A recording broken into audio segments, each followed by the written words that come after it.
9:30 a.m. And we're going to go right to roll call, please. Councilmember Bracco? Here. Councilmember Klein? Here. Councilmember Fugazzi? Here. Councilmember Hilton? Here. Councilmember Marks? Here. Councilmember Ramirez? Here. Mayor Bosso?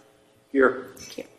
Item 1.3, City Clerk's report on posting of agenda, please. Thank you, Mayor. This agenda was posted on Monday, March 23rd at 1:54 p.m. Okay, let's go right to Matt, and then at some point you're going to do a little introduction, and we're going to go right to public comment early. Reading that here? We're going to do it down in a couple slides. Okay, you got it. Thank you. Good morning, everybody. Thank you for joining today. It's great to have you all here. Good to see the members of the public attending as well.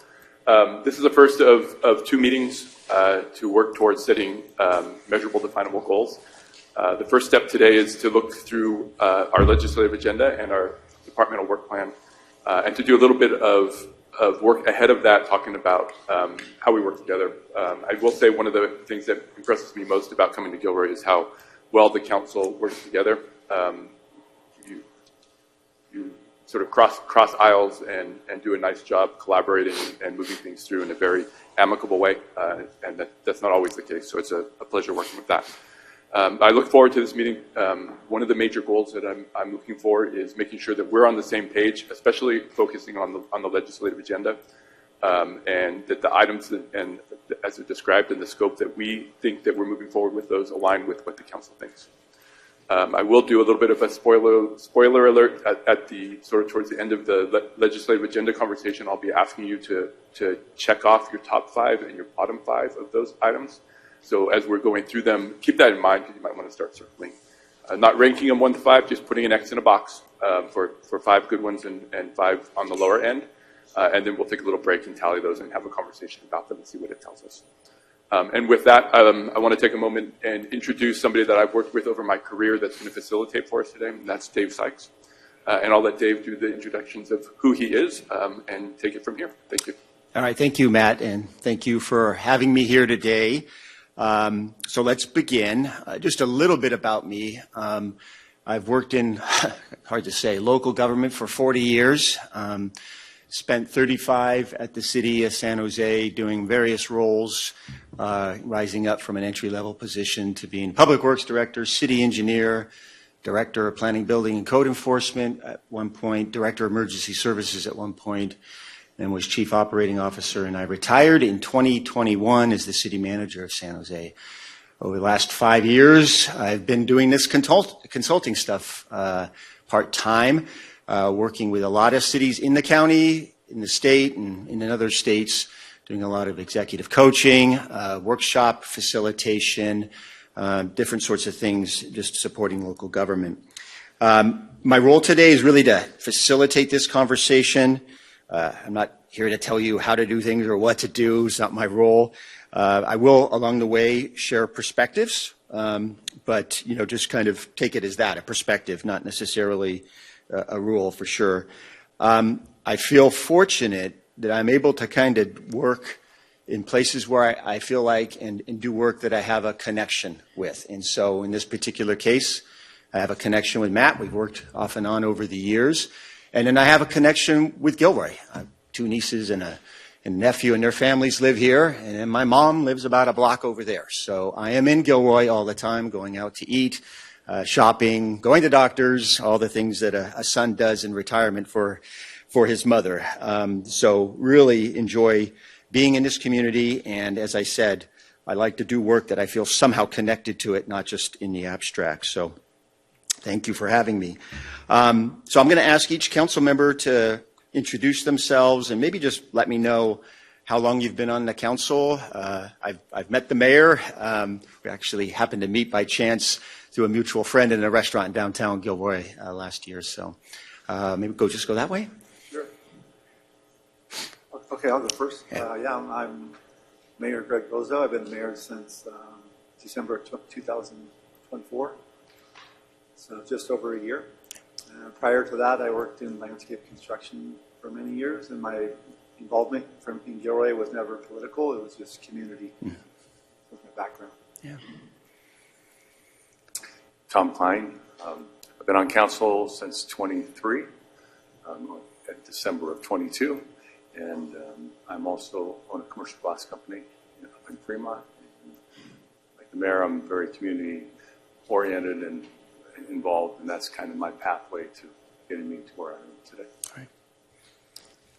Good morning. Welcome. Right, Thanks thank for being here. Kelly Ramirez. I was elected in November 2024. Prior to that, I had just been retired for a couple of years. I have 17 years in education and 15 years in nonprofit management. Retired as the executive director of a YMCA. Involved Rotary president, Gilroy Garlic Festival, board of directors, just kind of wherever I can help out the community. Hey, nice to meet you. I'm Zach Hilton, and let's see. I started off as like a bike and ped advocate when my daughter went to school at El Roble, and quickly got on the bike and ped commission here. Served that for 4 years, from 2017 to 2020, and then decided to run for election for a council seat, and I got that in 2020, and then ran for re-election in 2024. So this is my second term on the council. Hello, I'm Carol Marks. Welcome. This is year 8 for me on the council. I was elected in 2019. And I'm a retired junior high teacher from Gilroy Unified. Okay. Terrence Fugazzi, and I was elected in November of 24. Over 30 years as a technology sales and or marketing executive with small business mostly. Currently started my own newest business about a year or so ago, and yeah, enjoying time on the council and everybody who's up here, and looking forward to doing more great things over the next few years. I'm Dion Bracco. I'm born and raised in Gilroy. I've been on the council for 21 years, and I own a local business in Gilroy, Hollister, Morgan Hill, towing company, and I'm kind of retired now, but my daughters run it. So that's who I am. Thank you. Great. Thank you, everyone. And I guess I should have asked for the PowerPoint to be queued up.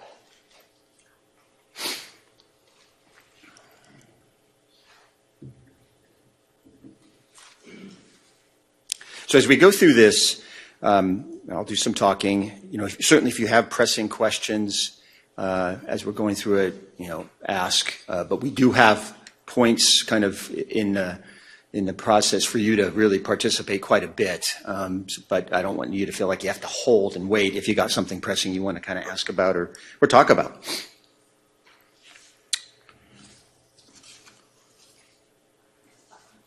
Oh, I can't see. I thought I was going to see it there. Okay, good. So I may have to just. Okay, so Matt kind of mentioned this a little bit. So today we're going to be reviewing the council norms that you've already adopted, not in detail, but just kind of some highlights. We are going to be spending some detailed time on the legislative agenda and department work plans. And as Matt mentioned, making sure that we're on the same page about these things. Next week, we have a second session. We're going to build off the work that's done today and really about developing performance targets so that we can kind of measure success for all of us here. And so I always like to start with a little context on kind of why we do this work. This chart here I've used for years in just general discussions. It comes from the Institute for Local Government. If you Google it, it's changed over time, but I kind of use this old one because I think it's more simple and direct, and I like it. And so there's really 4 pieces to kind of what makes this whole process work well. The first one is unity of purpose. And this doesn't mean that we're all going to agree all the time on every issue. That's not what this means. But it does mean that, once the council makes decisions, that we kind of have our marching orders and we're supporting that direction and we're moving forward. I used to always tell my councils, when we're generally rowing in the same direction, we can do amazing things. And if we're all rowing in different directions, we're going to get nothing done. And so hopefully that's the kind of the theory here, is trying to kind of get behind what we're doing. And that's what we're going to be talking about today, getting on that same page about the work plan. Clear roles and responsibilities. When they're not clear roles and when things get blurry, things get really messy. And so understanding and valuing each other's roles. The council is policy making. The administration is technical recommendations and getting work done. And the community is providing input to all of us so we know what they want. And so there's all those roles and responsibilities are tied into this. A positive governance culture, to me, what this means and what I've always taken it to mean is having a collaborative relationship with each other, not adversarial. We may not always agree on issues, of course not. And that's actually what, there's a strength in that diversity of thinking that comes forward. But really all of us focusing on problem solving to kind of get the work done. And then the last one is norms and protocols and policies. And we're going to be talking, kind of highlighting some of the norms that you've already adopted later on today. How I look at all of this is as a partnership. We're all the partners here in terms of doing the work. The mayor and the council, the administration, the community. This is the partnership. And if that partnership is done well, it creates an environment for success for all of us. It hopefully, through the work we're doing today and next week, it creates clear direction, policy direction in specific, but just clear direction on what the work plan is. And through clear direction, you can achieve great results. And that's really what we're hoping for. It also builds trust in the community. If the community sees that we have a plan and we're working toward it, they trust us more. And that trust also goes over to the business community who wants to invest in our city because they trust that we've got a plan and we're working toward it. And one for me that's always been super important is it also builds confidence in the workforce. The workforce sees that we have a plan. It allows us to retain talent and it allows us to attract talent because they see a well-functioning government and with a plan on how to get things done. So I think we were going to pause here for public comment just to provide input, and I'm going to throw it back to the mayor. Yeah. I'll go to the city clerk to see if we have any public comment. I have no speakers. Okay, thank you. All right, back to me.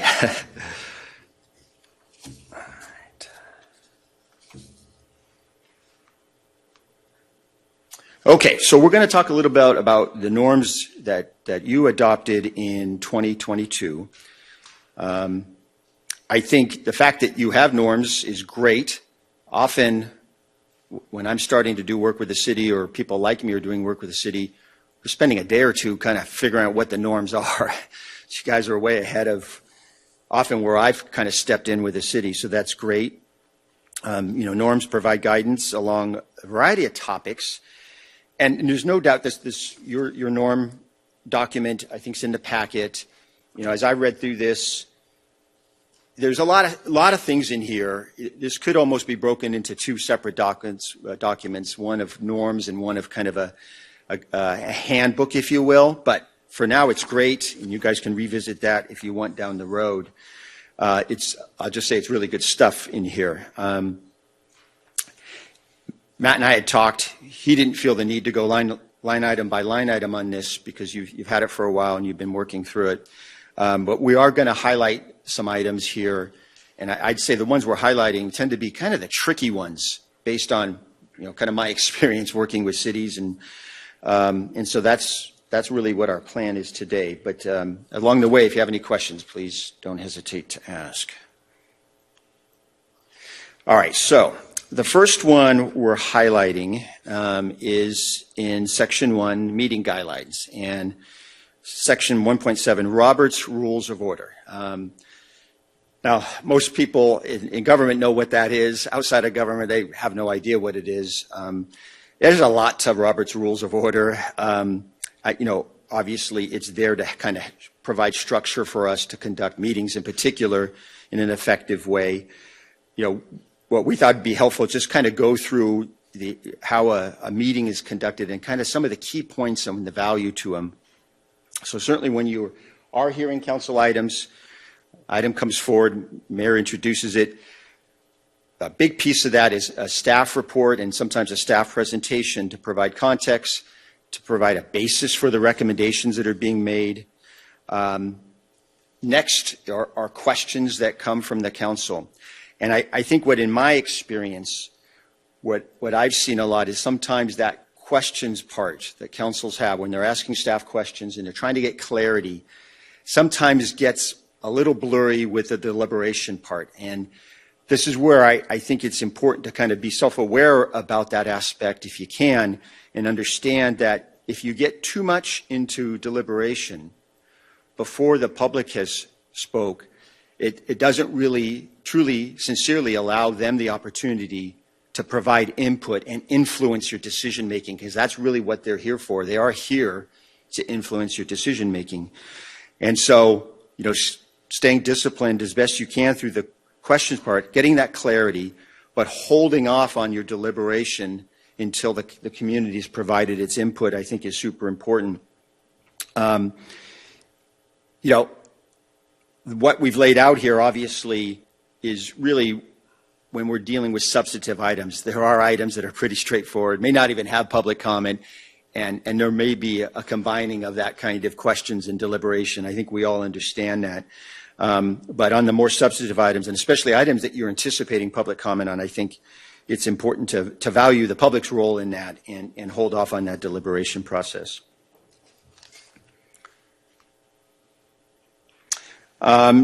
So continuing down the list of your norms, Section 2, adding agenda items. Excuse me, Dave? Yeah. I have a question. Yeah, absolutely. Going back to the first one. So this may help me as the mayor, but back to the part where you have questions. So at that point, if I understand you correctly, our goal, it's not always going to happen, but our goal would just be, this is a question from a council to a staff member. And if there's questions between council members, ideally, they would hold off until the deliberation point? For the most part. I mean, I think if sometimes you still feel, if you feel like you're in that, hey, I'm trying to understand what's going on here. But if you're trying to understand where that council member is coming from in terms of where they're going with their vote, then that is more the deliberation. And should all feel comfortable in deliberation, asking each other questions. What do you mean by this? You know, especially when you're creating motions. But I think that's the difference. You're trying to understand the issue, or you understand where somebody's coming from, and that's the two realms. And at that point, it would be advisable that I would ask, maybe we should leave that question. You could. You could. Until the deliberation. Yeah. I mean, that's if you're all comfortable with that and understanding that, you know, and I get it. It's sometimes it's hard to kind of separate them a little bit when you're kind of going through your thought process. But there's obviously, and what we none of us want to be in a place where we're just kind of blindly following rules, understanding kind of the value behind the rules. The value behind this norm is to let the public participate before you start getting ahead of them in terms of your deliberation. Okay. Thank you. Yep. Okay. So in Section 2, in your norms document, you have reference to how you get things on the agenda. But since then, you've adopted another policy called the FAIR policy in 2024. So you are, I believe, now following this process that's in your packet. So it slightly differs from what's in the norms, and at some point you probably need to reconcile those differences. Hopefully this FAIR process has added some structure and is helpful to you all in terms of how you get items on the agenda. And I think we wanted to check in at this point and just really understand, is this FAIR process working for you? Are there comments or concerns about it?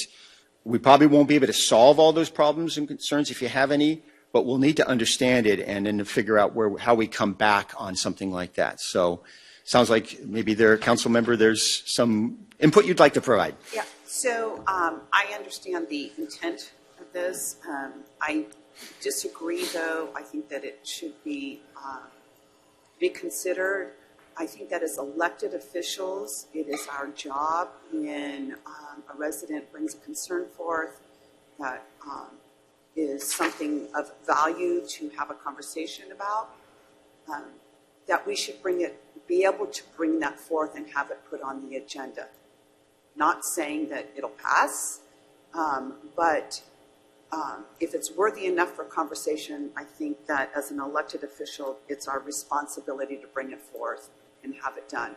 Now, other cities do it differently, where they just get one other person to do it. But, you know, writing this whole FAIR memo and trying to determine if there's, cost and all that stuff. It just seems to be more of a deterrent than allowing us to do what we've been elected to do.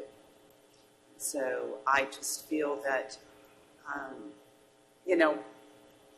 I might bring something forward that I don't actually support, but I've been asked to bring it forward, so I bring it forward, and then it's put on the agenda and it's not done. But keeping in mind that if it is put on the agenda, there is no staff time at that point. It's put on the agenda for conversation. Do we want to move forward with this, and then direct staff to provide us with more information? Okay. Those are my thoughts. Yes. So I was on the council when this got created, and I used to be on the council when literally it was just what Councilmember Ramirez said. It was just any council member just throwing up an idea, and sometimes they were reacting on public comment. I found it a little bit chaotic and not as professionally run. I think that most of the time, most of the things that people bring up in public comment are not emergencies that need to get dealt with that moment. If they are, then I think staff is well prepared to take care of that. But I enjoy the professionalism of it. I like the way it looks.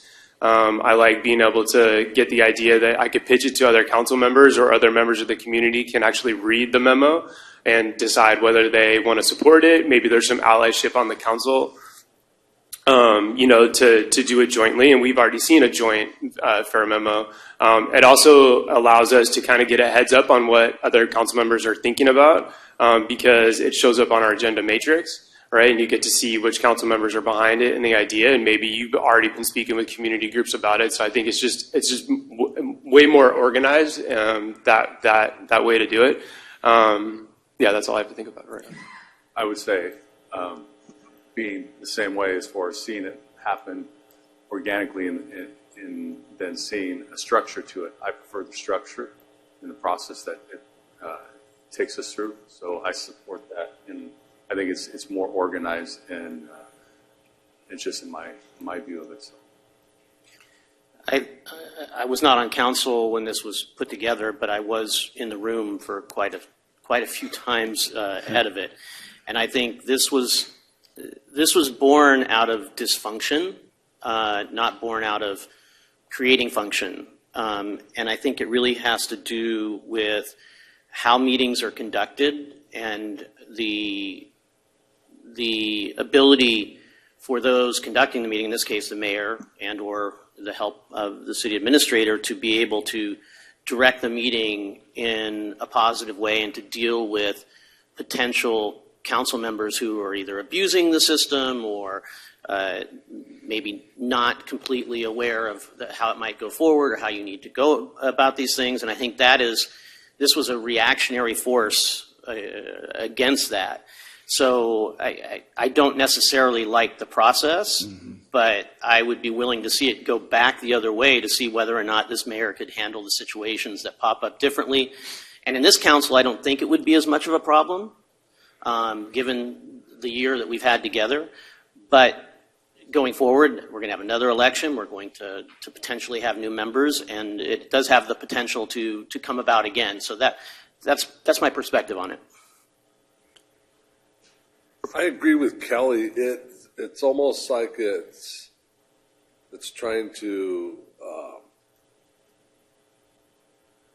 discourage people asking to put stuff on the agenda.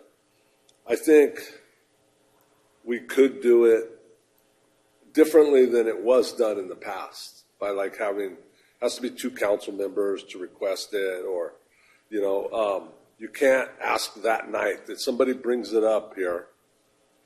You got to think about it and bring it back at the next meeting or something. So I think there's a way we can make it better. Yeah. I have to agree also with Dion and Kelly. I liked it when we were able to bring forth the information right there, because maybe after it's proposed, you don't have the support of the council. It saves staff time from having to write up a staff report and then come back and report. At least you get a temperature reading if the council wants to pursue discussing it. Also, I feel it takes too long. We have to write the fair memo from the time that the item comes about to us and the time it gets put on an agenda just to discuss if the council wants to further this could take months. And at that point, are they just trying to let the fire die down and then it's like, oh, well, no, we're not going to do it. So I'd like to go back to the way it was where items are thrown out, but with some control. Yeah, Mayor. I'll give my perspective, which might be slightly different than the other six, but I like the guardrails. I'm not saying that they should be set in stone, but the idea of a council member or a member of the community a bit impulsively can say, I want this on the agenda, is a little bit difficult for me because I get that all the time from my colleagues. Often from my colleagues and from the members of the public. And I do like the idea of some guardrails and the council member having to put some work into it, which the fair memo, I don't believe it has to take months. If we do it correctly and you move it through the system correctly, and maybe there's some room on the administration side to meet the concerns of Councilmember Marks about how fast it could go, that might help the process and us find because you can see we're a little bit divided on this. Help find us that happy medium. Yeah, Councilmember. Respectfully, that's easy to say because you don't have to do a fair memo. So. One other comment. Yes. I sit here with my colleagues and I see a level of professionalism that I trust, that we are not reactive, knee-jerk, that we are thoughtful professionals, and we're not going to just bring something forward that, because somebody complained about something, that I have faith in myself and in my colleagues that we're a little bit more mindful. Yeah. Yes, Councilmember. So Councilmember Ramirez, I like your comment on that as opposed to your first one, because your first one got me nervous where you said, or maybe someone else, because I assume anybody that brings forward a fair memo or something they want on the agenda, they're willing to work behind it. They're not the type that would want to put something on the agenda that they don't support because they just want to see what's going to happen. That's what I interpreted your first one, but I appreciate your second, your follow-up one, because I don't think that's what you meant, that you would just throw something on the agenda that you don't support and just see what would happen. I don't. So I'm glad you just said that last part. And I think just for clarity, it'd be good to, whether it's Matt or you, to explain to the general public and everybody else too, the process to get something on the agenda. It's not just the fair memo. There's two other clear processes that could be done at any time. So if you could talk about those, or if not, I'll talk about them. Yeah, and then just maybe I'll say something, I think, so I'm just kind of hearing and listening. It sounds like there is some work that needs to be done so that you're all kind of bought into the process. So kind of have to figure out where we go from here on that. Matt's probably in a much better place to be able to describe this process. I've seen it done in a million different ways. So every city does this a little different. I think there is some value to having structure to get how to get things on the agenda. I came from an environment that was extremely structured. We had a rules committee, and you couldn't get anything on the agenda unless it went through a separate council committee to get there, and it was very political. You obviously don't want that here. So it's finding that right balance, what works for the city of Gilroy and what works for all of you. And I do like the word trust. If you can trust each other, maybe there's less structure to it. The only kind of caveat to that is, people change, and so you may not always have that trusting environment, and you have to lean on that structure a little bit more from time to time. Who knows, Matt? I think the feedback today is good to your request, Zach. I think there's a couple of other ways. One, so in the fair memo process, it talks about how items are put on the agenda. They can be placed on the agenda by the mayor, a majority of a quorum of the council, or by the city administrator. So those are the three processes, right? So generally, the agendas are built by me and my team to put it forward, work with the mayor on a regular basis on the agenda and what it looks like, and then the fair memo allows that the third option. It sounds like there's some room for additional conversation on this one. As David said, we don't need to solve it today. I did want to check in to see how it's working, so I think I'm getting a good perspective on that. Maybe we'll table this item now at the sake of the risk of leaving it sort of dangling out there and come back with a future conversation on it. Okay with everyone? Yep. Okay. All right. The next of your norms that we're going to highlight is in council interactions, 312. To respect the independence of commissions, no council member may attempt to influence any commission or regularly attended commission meetings. So this one, I think this one can be a bit of a tricky one. The way I look at this norm that you have, and I think it's an important one, is it's valuing the role of the commission and understanding what their role is. And I'm always all about creating space for success and allowing space for that commission to be successful. I guess I just say something to all the elected officials. Don't underestimate the impact of your presence. At a commission meeting, at an event with city staff, you're all highly respected, but don't underestimate your very presence and sometimes the unintended consequences of you being there. And I know that's a funny thing to say, but you're all in powerful positions, and sometimes people are less equipped to be able to kind of manage that dynamic.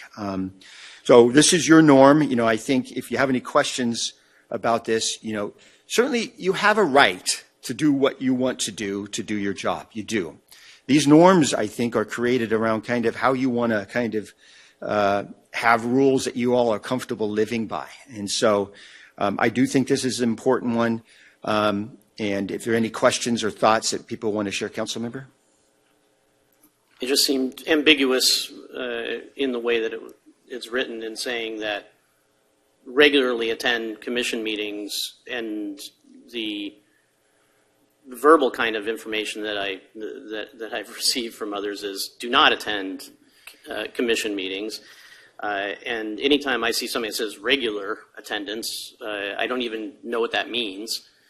Compared to if I showed up once a year, is that regular? I'm not saying I will. I'm just saying I don't like whenever I read anything in guidance of how someone's supposed to act for it to have any ambiguity.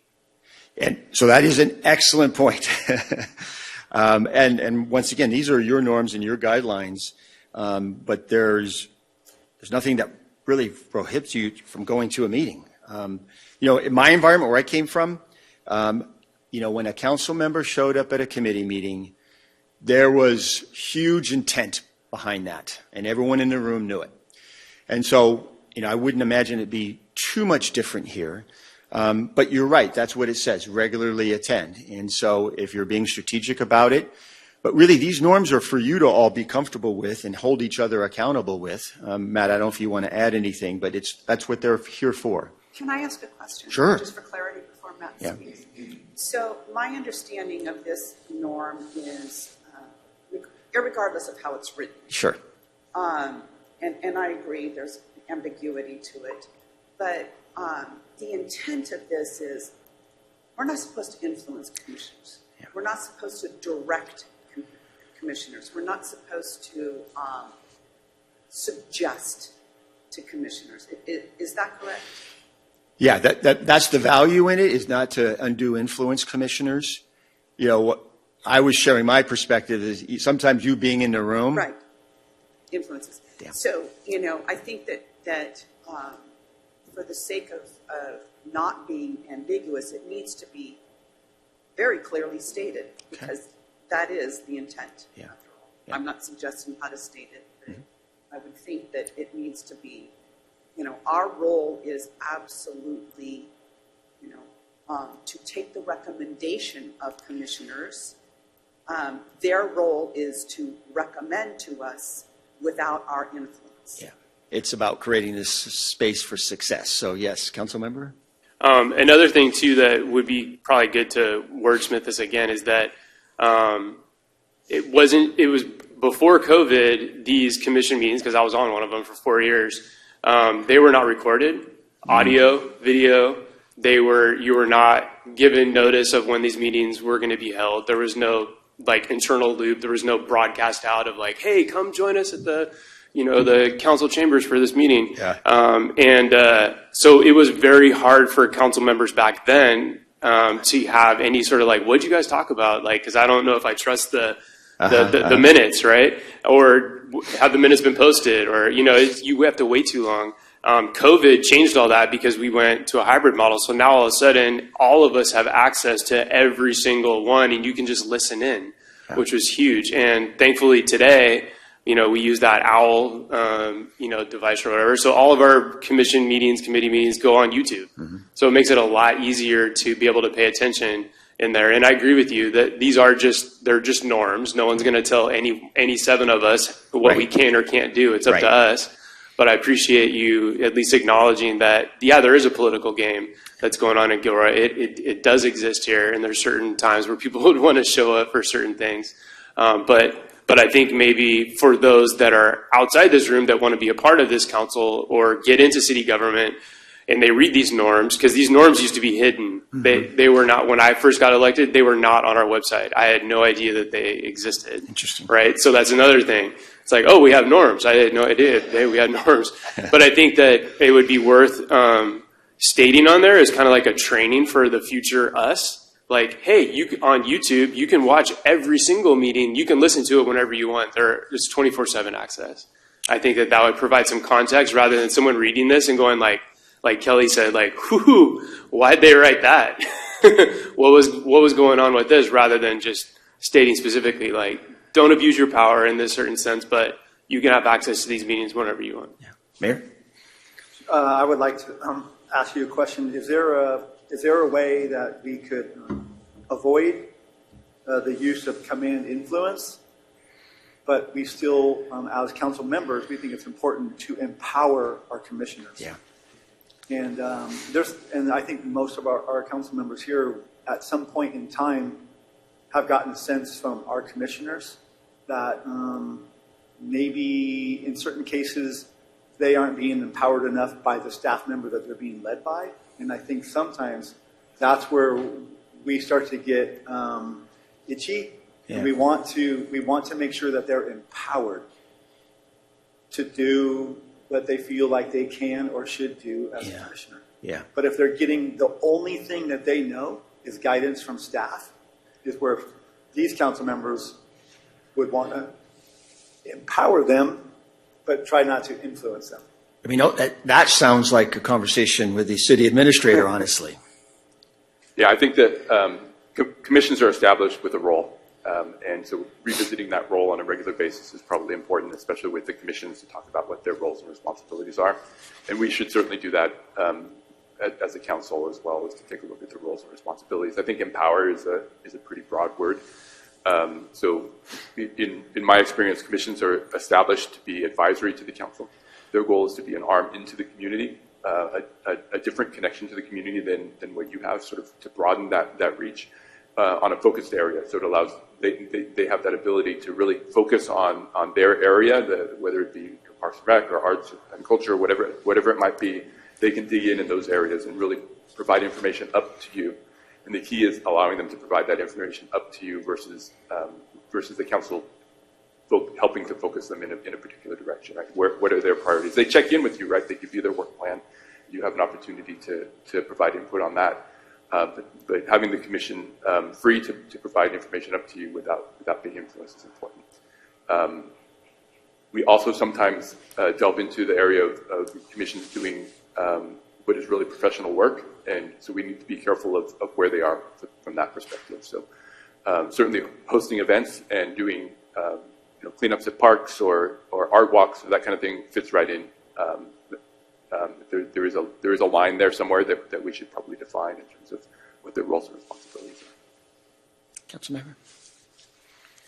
I think improving the visibility of those meetings in AV, the OWL is great. It's an improvement. In fact, when I was on the Open Government Commission, I pushed really hard to get every one of those meetings because it wasn't just COVID. Even after COVID, there were a bunch of meetings that were not, and there was a lot of resistance at the time to bring video into those meetings. And as good as it is, the OWL is problematic because it doesn't give you a sense of the room. It doesn't give you a sense of speakers, the public coming in. And so I think I've been reticent to attend any one of these because of this council norm. And I would be less likely to want to do that if the AV were better in all of those meetings. So I just want to throw something on the record for that. I 100% agree with you. When I was on the commission, we actually used to sit up on the dais.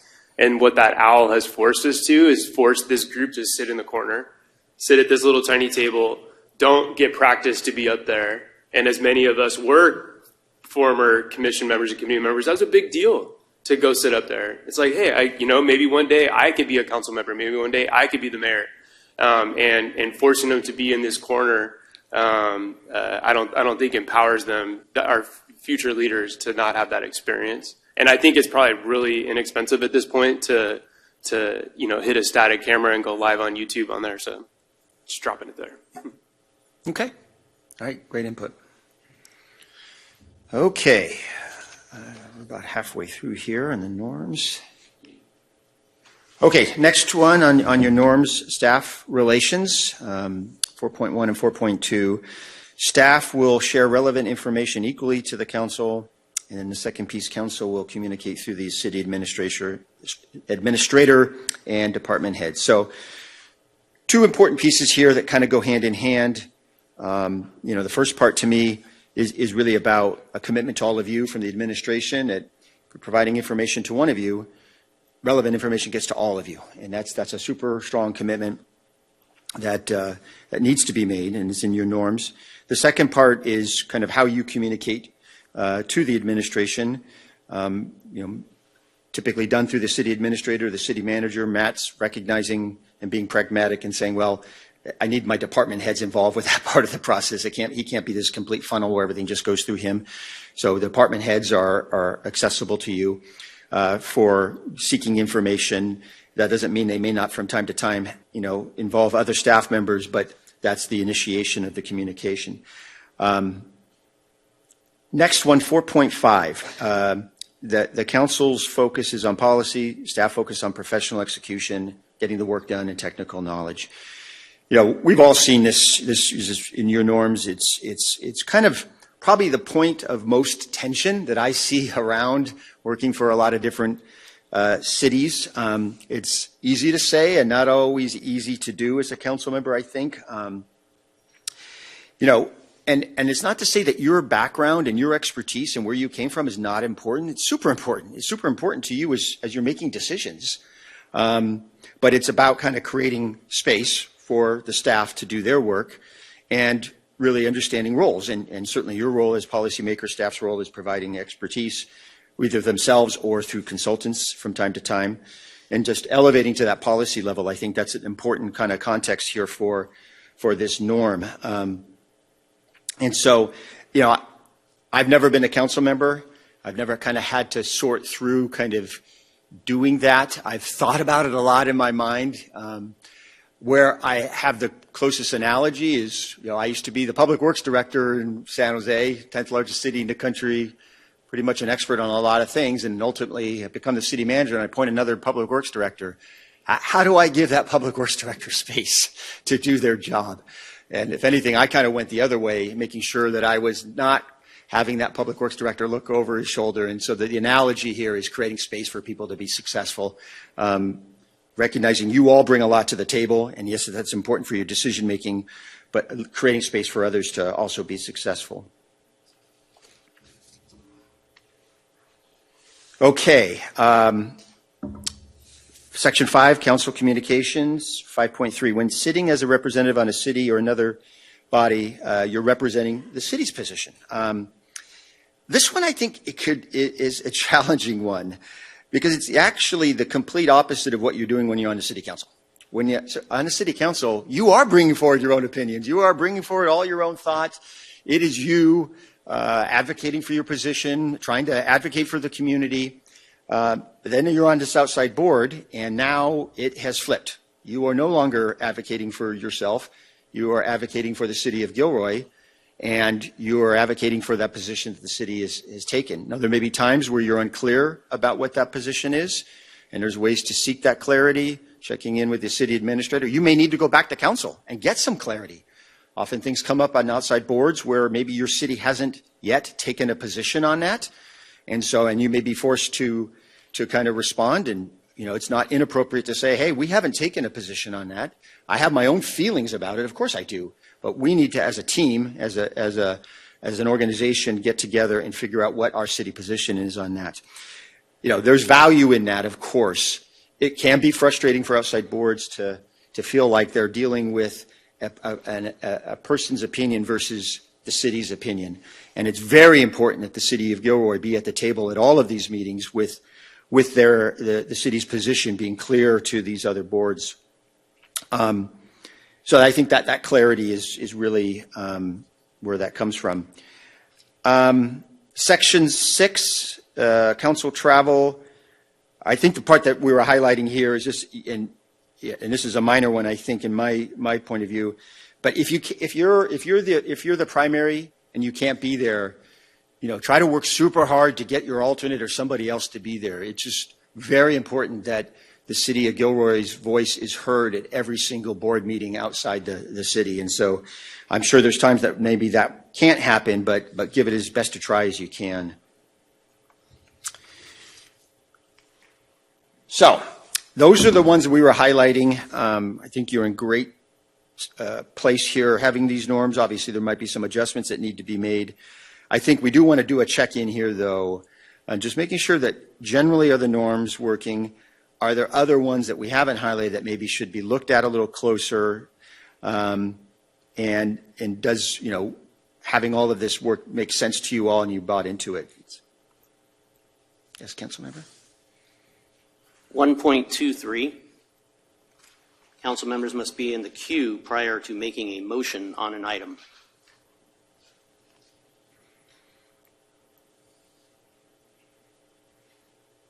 I don't even know what that means. I'll respond to that. We don't actually use the digital voting or queuing up anyways, right? I mean, the city clerk can talk about it. It's a feature. I think that at some point it would be worth going literally line by line by line through this and cutting it down. Yeah, I know that's not for today, but I agree. I only stuff like that. Pointed a couple of things in mind that I knew were more completely out of context, but I think it can be cut down. And in terms of the council norms for following the meeting order and whatnot, I don't know that it should be followed as 1.23. But I do like the idea of using technology and having it run in a particular order that makes it easier for everybody to understand how it's going to work. Yeah. Sorry, I'm not going to talk all day. So I just wanted to say, I think that comes from Robert's rules. I think it's a throwback from it where, a lot of times cities say you have to have a motion on the table before deliberations and stuff like that. I think this comes from Robert's rule, and it's the old way that you needed to, be next in line to speak, and now it's electronically, so you're next in line in the queue, but it's probably something that needs to be looked at under modern days, because Robert's rules are very old-fashioned. Yes, council member. Yeah, when we put that in there, it was because we had council members just throwing motions out, and other ones throwing motions opposite of that one. It was crazy. So that's when we put that in there. Mayor. Again, I have faith in the mayor, in being able to organize. I take that one out completely, and it would be fine with me. Just similar to the fair memo situation. This is a process with a new mayor and with the way things get run that I think should be played out in as most open way possible. And if it needs to be reeled back in, then we reel it back in. But the reason things were the way they were was because of a council member over here mentioning 21 years, who's been here through all of it. The evolution that happened for different people. So I'd rather see it play out in a more open form, see how it does it, and go from there.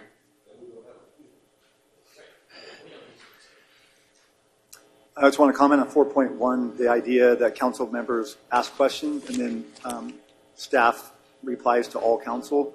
I think over the past year and a half, that's ebbed and flowed. I love it. I think our council asks great questions, and it makes us all more prepared for the council meeting if we get answers back to all of us. Yeah. I think it's a great idea. Yeah.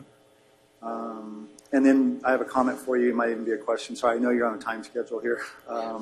Regarding when council members are on other bodies. This has been interesting, and I hope that we get better at this. So I sat on Cities Association last year. Now Council Member Ramirez sits on it. On that particular body, there may be some topics that are moving along so quickly that the next thing you know, that you're sitting around this room with representatives from every city in Santa Clara County, and you're being asked to make a recommendation to the state on a bill. Yeah. Right? So I'm saying that out loud, so Councilmember Ramirez knows that that's coming, and that I want her to feel comfortable to either try to slow that process down and bring it back to us, because I think it makes us all better to be able to talk about some of these bills that are at the state level. Yeah, and great point. And there may be times where you need to try to slow it down,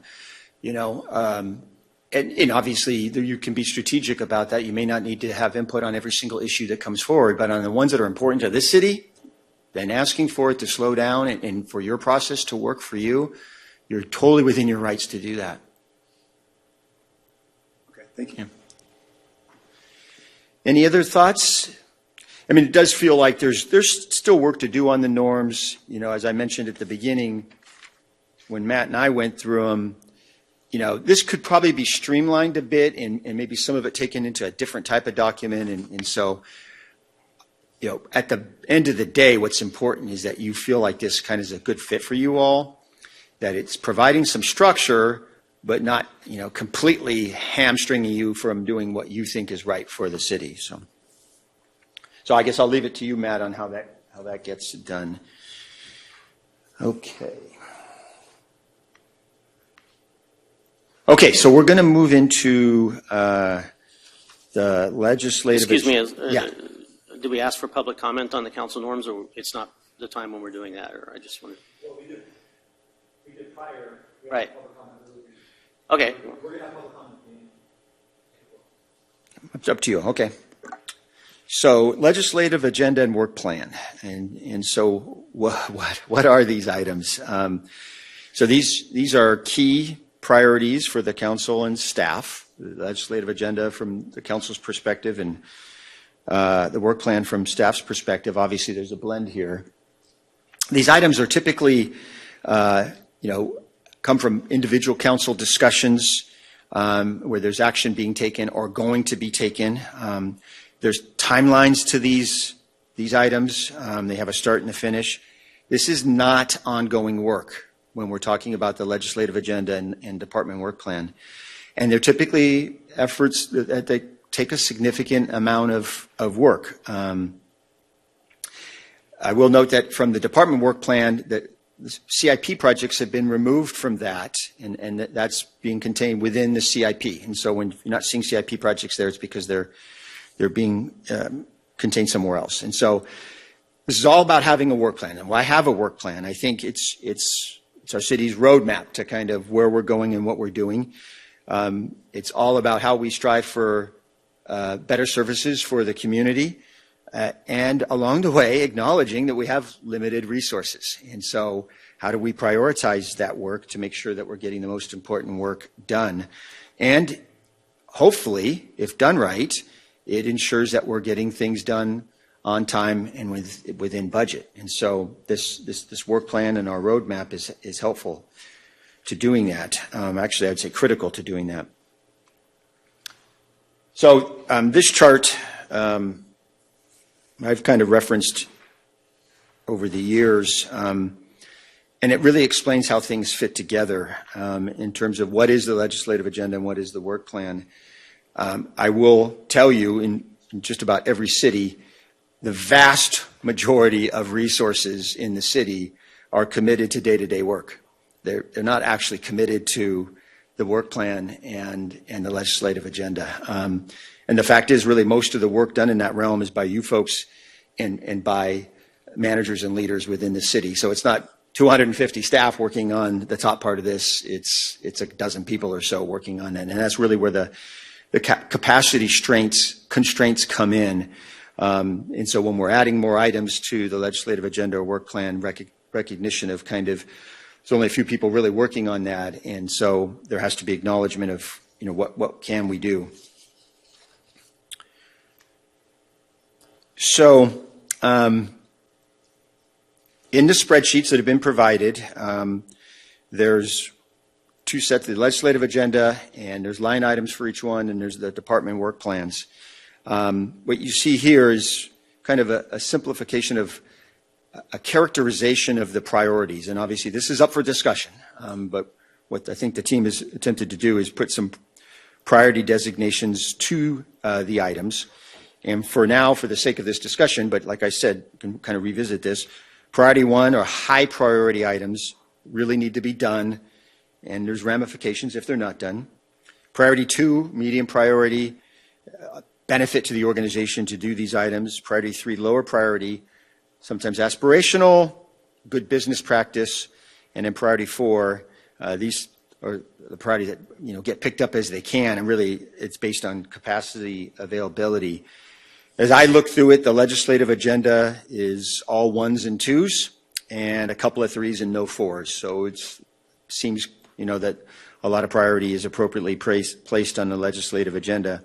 On the department work plans, I look through those ones and twos, but a lot more threes and fours on that. And so, as we kind of talk through this today, this will most likely lead to discussions about, where these things fit on the list and whether more resources need to be applied. Is there additional funding that needs to be applied to things to make them happen? The lists include target dates. I think, often target dates are established without even fully understanding scope, and so there needs to be clarity on what the scope of these things are, and we're going to go through the legislative agenda line item by line item to make sure that we're kind of on the same page about what the scope of these things are. And then, of course, once that scope is fully understood, you can set timelines and goals that are realistic to that particular item. Can I make a comment about please. Or a question and comment about the format of the grids? In order for something like this to be super useful to someone like me, in addition to seeing an estimated completion date as we're moving through things and we go 2 quarters in or a year in and we come back to this, I want to know what the initial estimated completion date is, and I want to know that it's been updated, right? And this is a new, and in parentheses next to it, the third time the completion date has changed and the new one that it is, right? So when things are actually starting to creep and move out that you have and have taken longer than usual. And the same thing goes for the milestone. So it's just a comment before we get into this that if we can adjust some of the form factor of this, I think it'll be much more useful for at least this council member to be able to understand how certain things have been progressing. There's all sorts of reasons and everything why things don't go the way they're supposed to, but we have no idea if, when I look at this, was that the original one that come up, or is that a new one that all of a sudden it's creeped out on? Thank you. Yeah, and what you're talking about is really a baseline to kind of measure from. Yeah.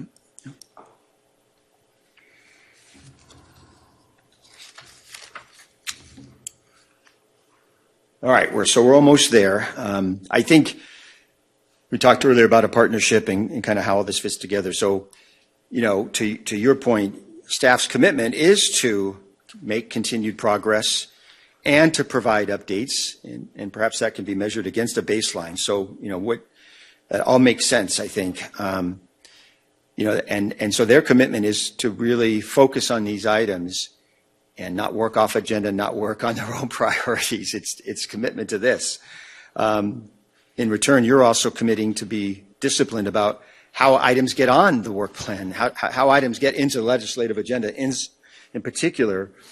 And as every council meeting, as you contemplate other items going on the list, how does that impact the other items on the list, and being thoughtful about that and understanding that you can't keep adding to it without there obviously being impacts. And so there should be just appropriate conversation about that and how you all work through that.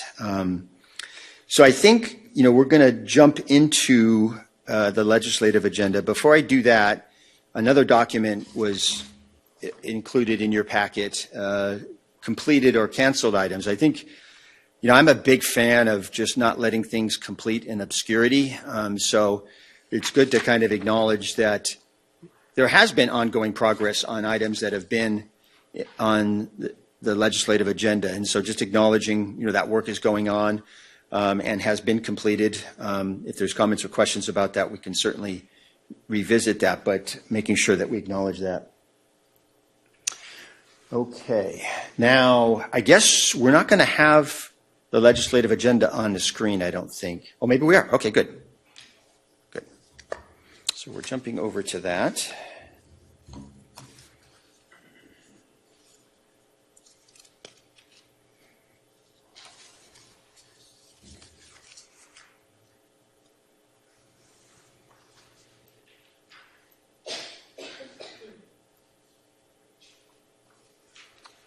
Maybe, Kim, could you go zoom to where just the priorities are on the list on the right side so we get a little bit more readability?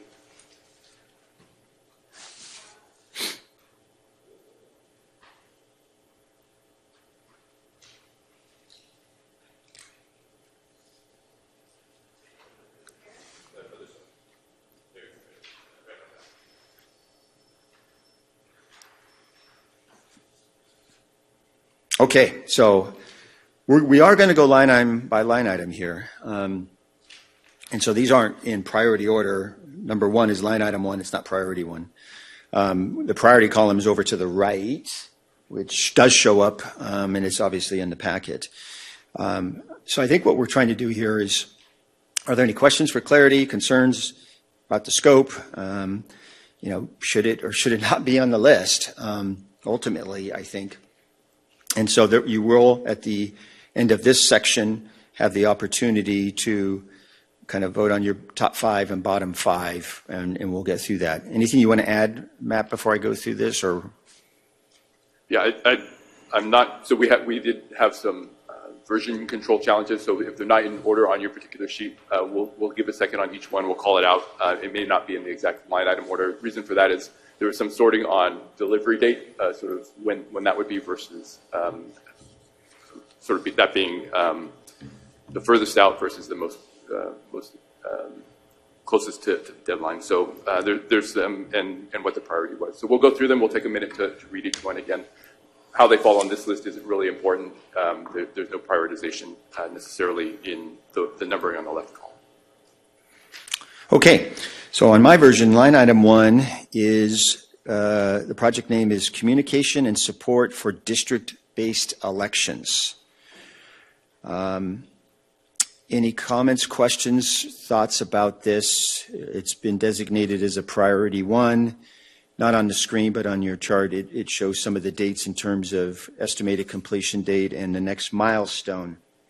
And I'll just say that I did circulate sort of our schedule and what we're doing for outreach and engagement associated with district-based elections. I think that's what this was focused around, is the support there. So we have a plan that we're working on delivery this year with a very deliberate approach to communication with residents that lasts through November. And then we'll sort of regroup and rinse and repeat that for the next election cycle. So we'll have it in place. Obviously, we can tweak and adjust as we see additional needs. If I could request, when we're going through each and every one of these, if the estimated completion date has changed from the prior work plan, if it's noted, and let us know what that change was, because obviously we went through this a year ago, and I don't know, again, based around the original question I had. So yeah, and I'm not privy to dates that were committed to previously, and I don't know. Yeah, I think what was adopted sort of through the budget process was just a list without any. So there never was a date before. This is the first time a date's been assigned to this. And same thing on the work plan? Yeah. Oh, really? Okay. But I agree with you that as they do change, I agree with you that if they do change, that we should have that noted. I would like that information. Yeah, valuable Moving forward. information. We get it. I just want to note my appreciation for the fact that we now have dates. I want to add something on that too, just to throw it out there, because you guys were both in the public works field, where you're kind of used to like, this is at 30% design, 35% design, 40% complete, like that kind of stuff. I don't know whether that would sort of satisfy you or give you like a better idea or way to look at it. It's impossible to know because the percentage, it depends on what the metric is, right? So is it, percentage of days, percentage of what have you? It absolutely, each one of these items, for instance, on a work plan, what my expectation would be is that there's another spreadsheet for that particular thing that has the milestones on that one, which also says this is where we expect to be, and those sheets can be made available. So it says on there, like, okay, this was the original date that this milestone was supposed to be completed. This is when it, what it is. So that to me, just to be following along is much more valuable, because sometimes 80% of the work is in the last 20% of whatever something is that you do. But thank you. Another way I've seen it done is red, green, and yellow, right? Mm-hmm. So, there's a green, right? It's highlighted in green. We're moving along as planned, no hiccups. We're going to hit that deadline. Yellow is we've run into an obstacle, and then at that point, what is that obstacle? What's the plan to overcome it? Has it pushed it back a little bit? Or are we going to be able to catch up? Type of thing. Red is hey, we've run into a major obstacle. We're not going to hit this roadblock. We don't know when we're not going to hit this milestone timeline. This is the major, this is the new timeline, that type of thing. So we kind of, not real nitty gritty into the detail, but kind of like giving us a heads up that, hey, this is going to be postponed a little bit. We are running into some major issues with this. We'll come back to you next month with the plan to work around that or whatever. Just more high level. Yeah, very good. I think, the having a baseline and having a process for identifying kind of when you're kind of not on course, I think the great ways of kind of dealing with it. And we want to be able to hold ourselves accountable, but we also want to be reasonable with ourselves if we are encountering roadblocks that are outside our control, or even as simple as, from the project world, what often impacts a schedule is scope creep. The actual project has changed from the original project. And so there's ways to kind of keep track of all that and still be accountable to a schedule and a timeline. Okay, on my list, so I think on item number 1, it sounds like there's clarity on this specific item and comfort level with it. Item number 2 on my list is review the city policy and general fund investment in recreation services and programs. Priority 2, and it sounds like you plan on, if in the project description, using a consultant to conduct what I see as a very thorough assessment. Any questions or thoughts about this item? So you'll see by the milestone that you'll be seeing this on the 6th of April, so very soon. So good progress on moving this forward. The 6th will be the recommendation for award of a contract to the consultant. So we'll be starting that. But you also see that there's a significant body of work involved in that because the completion date is a full year away. So a big item, and the scope is important on this one. You'll have an opportunity, like I said, to talk about it on the 6th. So very, very near term. But it's a full look at where we're at from a recreation program and what our options and availabilities are. So a little bit of a deep dive on recreation services. Is this is the one that some people are referring to as the recreation assessment? All right. Okay. All right. On my list, item number 3, consideration of revising the tobacco ordinance and a moratorium on new tobacco retailers during revision process. Not much discussion on this one, right?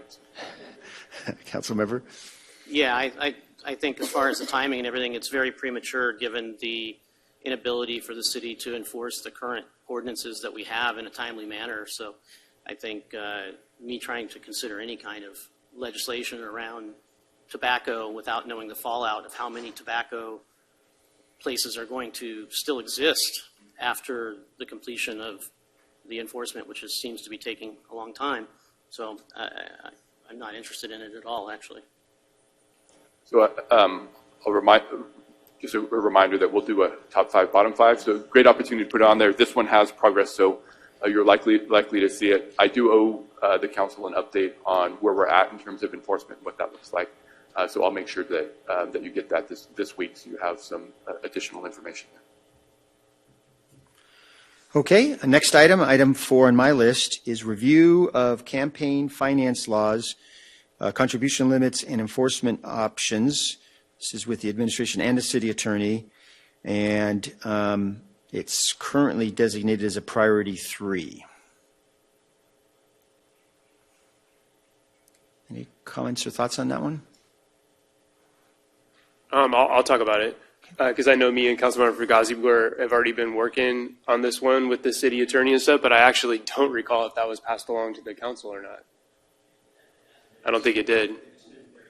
Okay, and so so it says on here that I'm not even familiar with these dates or whatever.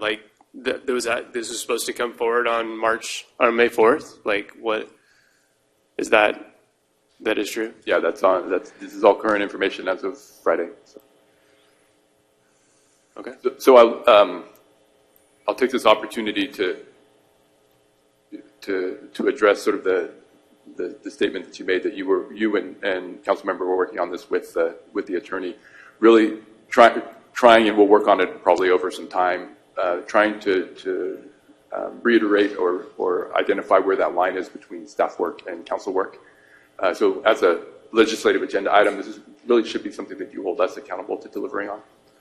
And it should be your oversight at a council level versus 2 council members driving the direction of what it looks like. So just this is definitely coming about during the interim councilman or city administrator time frame. And given the fact that you're at the helm now, I think absolutely.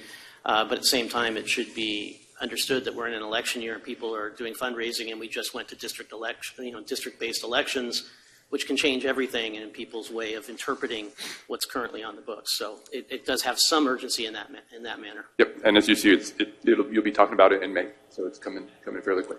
The only comment I want to, before we keep going on, is was this on the agenda matrix? I was going to ask, was this something that we brought forth during our last quote-unquote strategic plan? Yeah, we talked about, go ahead, Matt. Yeah, so these items that are on the blue list are all items that were thrown out as priorities from individual council members last year about this time when you sat down with Jimmy to go through it.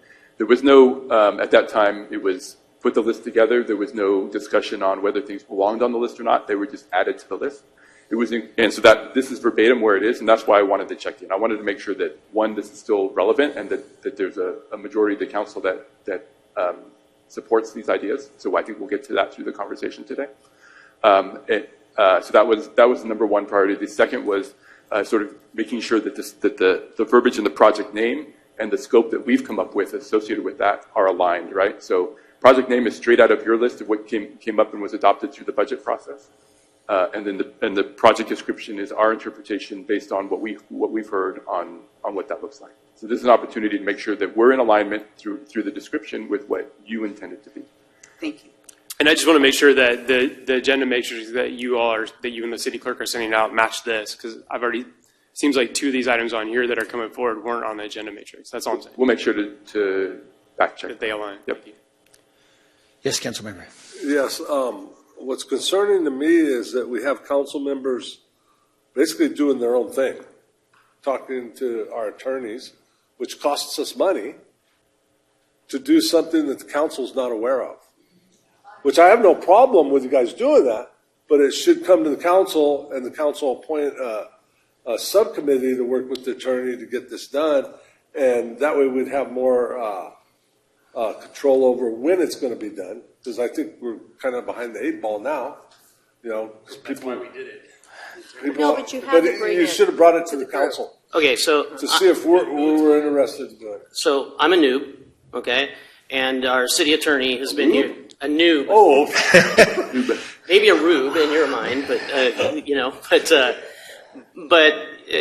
our city attorney has been here since the dark ages, and so I would expect that he would have an understanding that myself or council member Hilton is out of line, raise that to the city administrator and put us in check, right? And at that point I go, oh gosh, sorry. And if that doesn't happen, then I don't know. So Yeah, I think you pointed out, right, there's been some transitions and things have been unstable. We're headed on a new course here. We'll get it straightened out. Okay. On mine, line item 5, evaluate the annexation of Gilroy Sports Parks. And so the description that staff has put together for that, City Administrator's Office to evaluate the annexation of Gilroy Sports Park. If evaluation determines to proceed, direct Community Development Department to apply to LAFCO for annexation. Any comments, concerns, points of clarity needed for that? So layers on this one, right? As conversations occur around the sports park in the future of the sports park, this may change in priority. So there's an opportunity for us to do that over time. Right now, we've got a timeline, I think, of October for this coming back to the council. It's a priority 3, so it's one of those that at the current time isn't at the top of the list in terms of urgency, but it's something that we're watching and that we'd like to get done. So you want us to wait on all priority talks, but you're going to tell us about why the priority is where it is. That's fine. Is that No, so? We're not to talk about any of the prioritization right now. no. The entire list is game. Talk about the item individually as we get to them, for sure. And if there's something that's lower, this one is directly linked, in my opinion, to what's happening with Gilroy Ice, obviously, and goes hand in hand in it. And if negotiating and working on Gilroy Ice is a 1, this is a 1, right? It's kind of like they really go together, and obviously the council has to weigh in if they think that's the same. I get all of that, but in this particular committee members' discussions, that's how I felt. So seeing it as a 3, given our desire to develop out that south end of the city so much, is somewhat worrisome. Not that it's a 3 and can't change, that somebody sees it as a 3 is more worrisome. Yeah, I Councilman? have a question about, just it's a clarity, not on any specific Yeah. line item, but in the process of identifying top 5, bottom 5, does that, let's say something goes to the bottom 5, does that change the date then? Or is that date then up for conversation? If it moves to the top, if it moves to the bottom, does the date stay the same, or does the date then get negotiated? So a couple of thoughts here. So the top 5, bottom 5 is to help us with because this list was created without sort of a conversation around do the items belong on the list or not. It's to sort of start into that conversation a little bit. What are the ones that are more relevant for council, and what are the ones that are least relevant for council? We'll have a conversation if the sort of the tally at the end tells us that there's a trend. Maybe one item has 7 bottom of the list on it. We need to have a talk about whether that item belongs on the list or not, right? So that's the whole point of that. So we'll do the tally, then we'll come back and talk about what the tally tells us and where items belong. With respect to if it's even distribution across the list, right? It doesn't tell us anything. That's fine too. We'll keep all of the items on here. The prioritization sort of informs us on high level of urgency on where we want to move with it. Right now, because generally the Sharks conversation, as an example, has been slower. That item's slowed down a little bit. There's a potential that could change, right? And so if the Sharks are back at the table and there's significant progress there, then we may want to bump this one up and get it done sooner. I think an October timeframe is still a pretty reasonable timeframe, even with that. But it's open for conversation with you all on what happens. Know that we don't work on these things individually and get one done and then move to the next. The work's happening concurrently, right? I don't see an October, I see a June 30th on both the estimated completion date and estimated next milestone date. For You're- this. Yes. Yep. Yep. Okay. I was off the line. Okay, I'm going to keep moving forward. The next item on my list, number 6, is develop a city policy on a regional approach to housing unhoused challenges. So this is develop a city policy for council consideration regarding the city's efforts toward regional approaches to address housing and unhoused challenges. Councilmember? I understand the importance of this particular item. I think that staff developing a direction on this quasi in a vacuum from overall council member feedback is probably not as effective as it could be. I think a study session on this particular item is absolutely necessary so that when we're spending all the time, staff time, developing what they think something should be, it will more closely fall in line with what council members will already be in agreement with and have a higher chance of hitting the finish line when it gets there. I agree 100% that a study session should be done. I have spent an enormous amount of time with different cities looking over their best practices and successes and challenges that I would like to bring to council before an enormous amount of staff time is being spent creating and drafting for consideration. I would like to share what I have gleaned from my research, and perhaps that will change the direction to staff. So I think a study session on this sooner rather than later would be my preference. But that may be an early conversation on this process. So. Anything you want to add, Matt? You're going to be slow to comment just in case there's other council member input. I was just going to say I concur with both Yeah. Councilmember Fugazzi and Councilmember Ramirez. I say the same thing. Councilmember? Yeah, I agree, but I think we need to take a different approach of being more council-led. Because in the past, it's always, we get a bunch of information from staff. Well, so if we continue down the road we've always been going on, we're just going to get the same thing back because that's what they view and that's the information they have. So I would like to have it where, like you, Kelly, bringing information that we haven't seen or heard before that we can consider.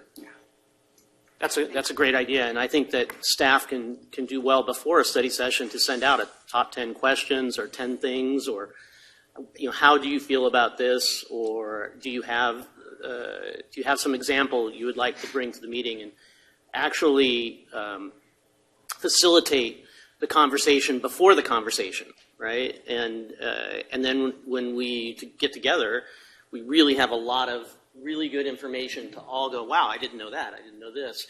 If you don't do that, and if you don't set an expectation with council members to bring that stuff to the table, everybody's busy, everybody does something else. There's no guilt in not bringing something because you weren't asked to bring something. So anyway, that's my... And actually, I almost would prefer that staff not even spend time on it until we have a conversation. I would like to share what I have gotten.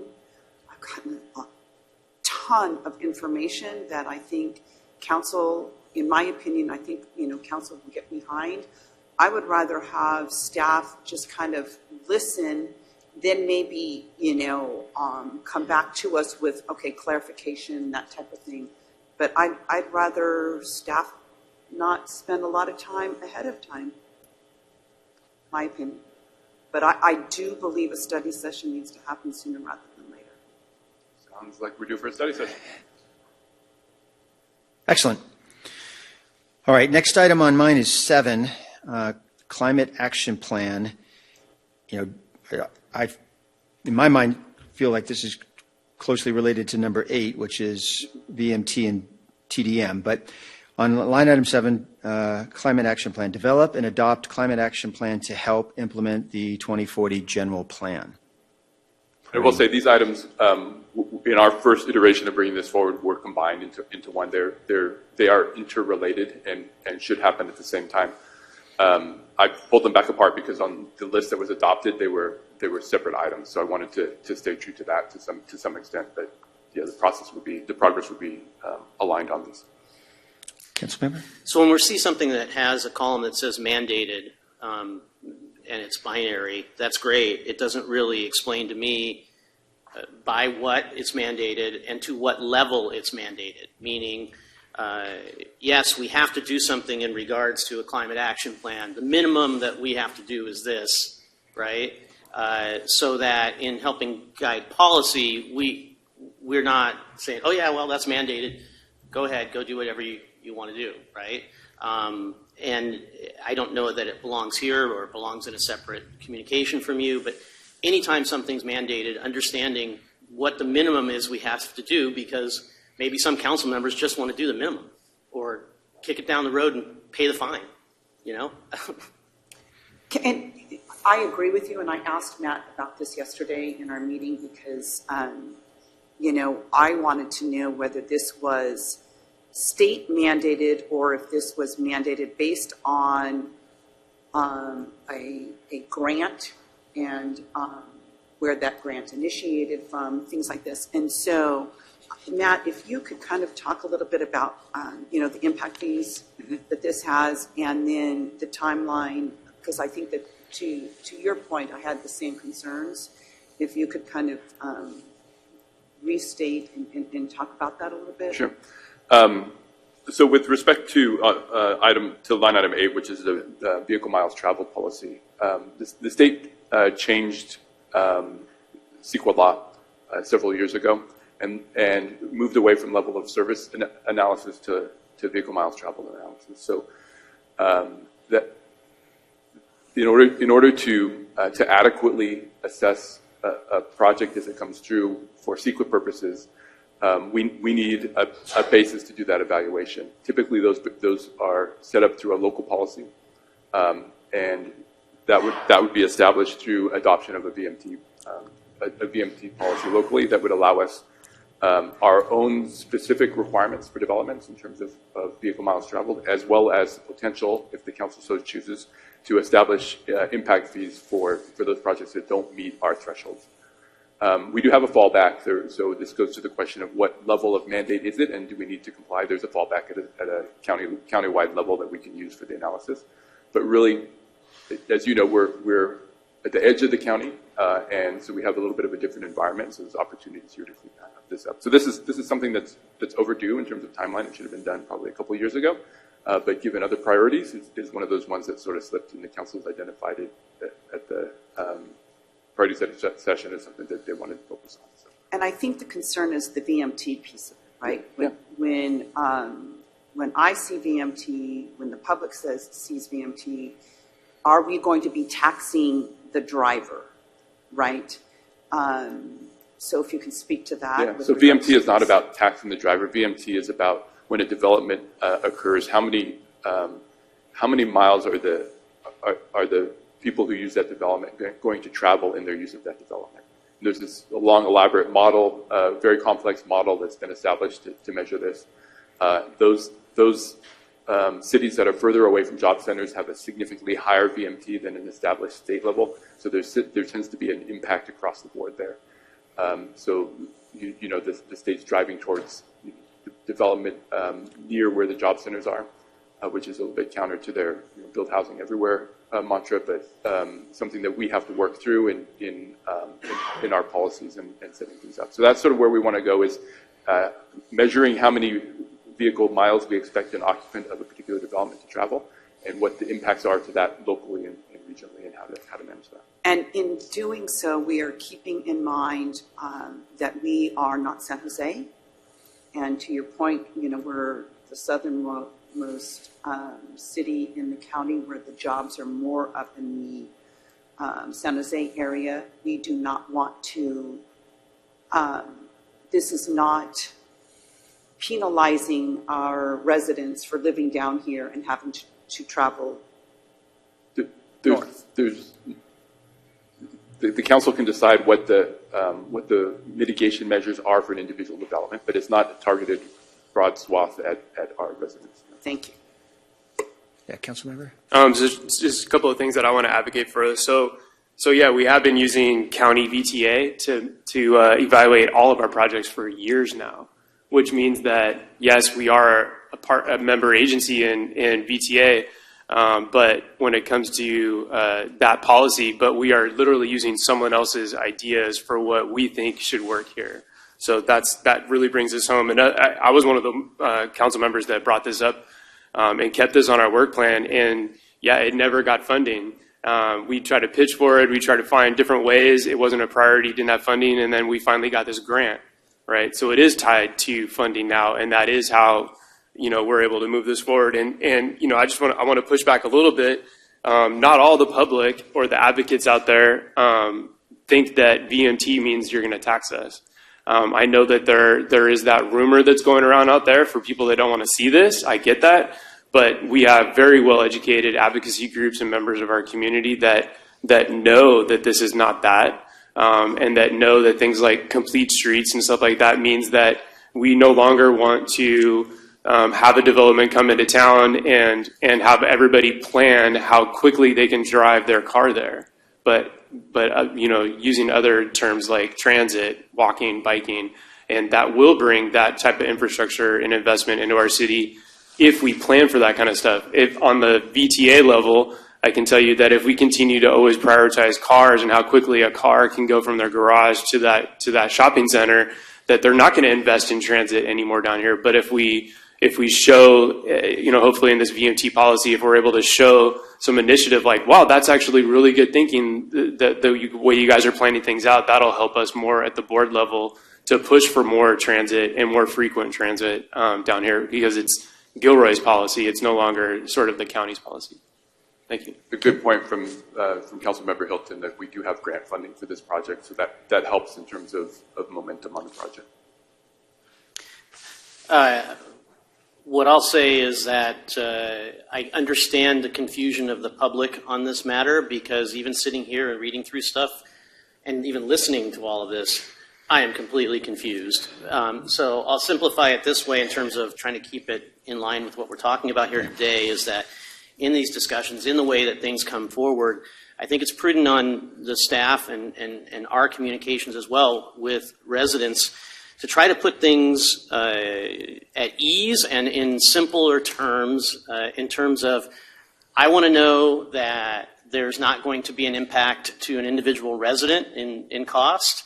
And I want to know that from a business development perspective, that if there is a mandated cost increase that we have to have, that we're figuring out a way to mitigate that through some other means, and that we communicate that to new businesses and people looking to develop and do things here, that we get that this is this crazy thing called VMT, and there's all of this other stuff that I don't understand, but at the end of the day, we've done this so it's not impacting here in Gilroy, because we understand that we're unique and different.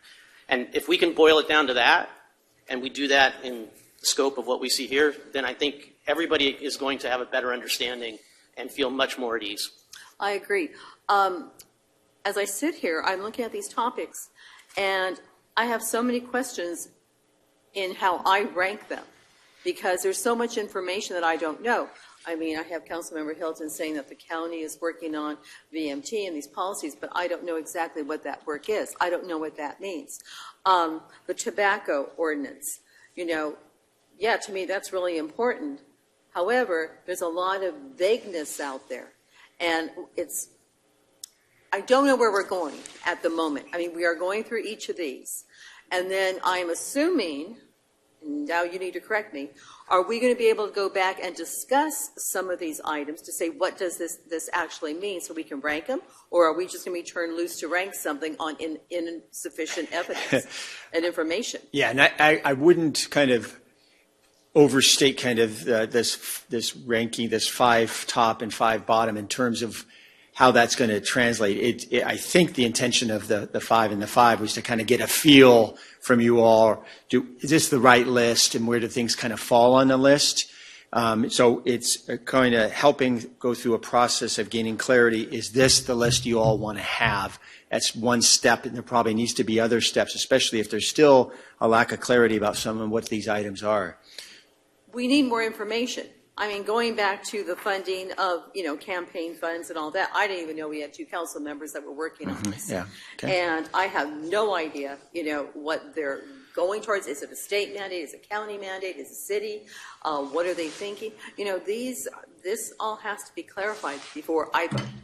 Yeah, so I guess kind of a thought for us all to think about, are you ready to do the top 5 or not? And that's up for... Well, I think we could be. Yeah. But I think we need to have time to go back and say, okay, we need clarification on these different things. So let's catch clarification as we go through them. So if you need additional clarification, we can go back and revisit items if we need to, but let's try and catch that as we go through them so we can have the discussion at one point for each. I'm going to give you an analogy on the level of understanding or level of information you might want to have here. So if we were to decide that we wanted a new playground at Los Animas Park, we could all perhaps get around the idea that, yeah, okay, we want that. But there's details involved in that, right? Well, what kind of program is it? What kind of playground is it? Does it have slides? Does it have swings? Does it have shade structure? What's involved with it? That's the difference between the sort of the details that we don't have today and the concept of, do we want a playground at Los Animas Park, right? So we want you at the concept level on these particular items for now, and then we'll flesh them out. And I think you've already started to identify areas where you want to have study sessions and dig in a little bit deeper ahead of time. That's great information for us because that tells us that you want additional information before it proceeds through staff work. So all of that's a great part of the conversation. So think about conceptual level is in concept, is this a high priority for me, or is in concept, does this fall down the list? To expand on that, because I agree. I'm sorry, go ahead. No, go ahead. It's okay. I guess my expectation, if we set these 5 and 5 in stone today, are they 5 and 5 in stone on Thursday? The 5, or are we going to be, when it shows on the agenda, rolling up our sleeves or whatever on Thursday of next week, whatever it is, do those have an opportunity to shift as we go through that process? They always have an opportunity to shift. You can always say, I hate it today and I love it tomorrow. That's fine. The 5 and 5 is simply to facilitate additional conversation. Okay. So if 7 council members rate something as a top item is important, that tells us as a council, I think that tells you a lot about that item. Likewise, if there's 7 that are at the bottom that say this is a bottom item, that tells us, and we should have a conversation about it. Does it mean it falls off the list? No. Does the schedule change? No. But maybe the council, as a council, decides that we need to remove an item from the list, or maybe not. Maybe they all stay there. We're fine with that. We just want to see if there's a trend in there, because there was no vetting process originally, right? It was just everything goes forward. To Council Member Mark's point, though, there are some data points that you do. I appreciate the playground example. I do. Okay, but if I extend your playground example and I say, guess what? We're having a huge community event in 6 months. Okay. It changes things because there's now a time factor involved. Or if there's a correlating thing that really goes with something, and they have to have that kind of information to understand. So when you look at something like campaign finance situation, there's clearly a time factor here involved. When you look at the LAFCO thing, if you asked anybody about the LAFCO thing and they didn't have really any kind of correlated information or understanding of that, then they could rate that a 3 on here. And if you then afterwards said, did you know that if, we're going to do in the Gilroy Sports Park, Gilroy Ice, and we don't have LAFCO, every dollar that goes in there, we don't get any sales tax. Really? Yeah. Now it changes completely. So there is a certain level of information that everybody has to have an understanding in these things. I don't know how to get there, but I'm just saying it's not as simple as just what it is. Well, I think we can get there by trust too, right? Because this form is our playground, the electeds. right? The policymakers. And so when we adopted this, or I look at it as every 2 years when we adopt this, like this is our playground and this is where we're moving forward. Some items, and I even said this last year, some items won't move forward at all because the council member or the mayor that put that item on there is not going to do any work on it. They just literally put it on there as like a placeholder. But then there's some items where it is on here, which gives us authorization to work on it and work with staff on it, that we're going to go and we're going to put forth a good effort to go in there and do it. So for something like the campaign finance, ask questions. Me and Terrence did a lot of work around that. So ask questions on that. But I would say just give a level of trust on these two, that if you're not sure, well, it's okay to be not sure. There's plenty of these where I'm not sure either, like the unhoused one. I have no idea where that's going, but I know that the mayor and a couple of you guys are really focused on this. So I just trust it that you're going to take that somewhere. So I would say ask the questions, and this is a great time for the dialogue on it. But it's hard to ask questions when you're working on a project that we don't know you're working on. So maybe No. But anything that's on here has moved forward at some point and been worked on. Okay. That's why why it's on here. So maybe I missed a council meeting, which I don't think I did, on when like the campaign funds were discussed by the council to say, hey, how do you guys know about this? Because it hasn't got there yet, and that's what he's going to bring. He's bringing that. I didn't even know it was coming forward either. But I'm saying the fact that this stuff got put on the work plan last year during the budget cycle, that's when council members can turn around and go to work on it. And that's what I've been doing on several of them, and on some of them we've teamed up on. So I guess what's confusing to me, though, is if it hasn't been brought to the whole council, some of these topics, and what would happen if the council said, no, we don't want to go in that direction, we don't want to do this? Did you just spend all those hours of working on something for nothing? No, I never look at it like that. I mean, I would always assume that you would come forth and say, okay, this is what we're working on, and we all go, yeah, that's really great, we want more information on that. I mean, the example to bring to you is that there's many, many months of you trying to work on the parking lot around the Los Angeles Park. Correct. But it's never coming to council yet. Yeah, you're not telling us about it. Right? And then eventually you create a fair memo and it comes to council, right? Or eventually the city administrator would take that and say, yeah, that's really important. You don't need a fair memo. I'm just going to go put that on the agenda. And as far as this particular issue, just to have an understanding, I knew that the election was coming, that we changed into districts.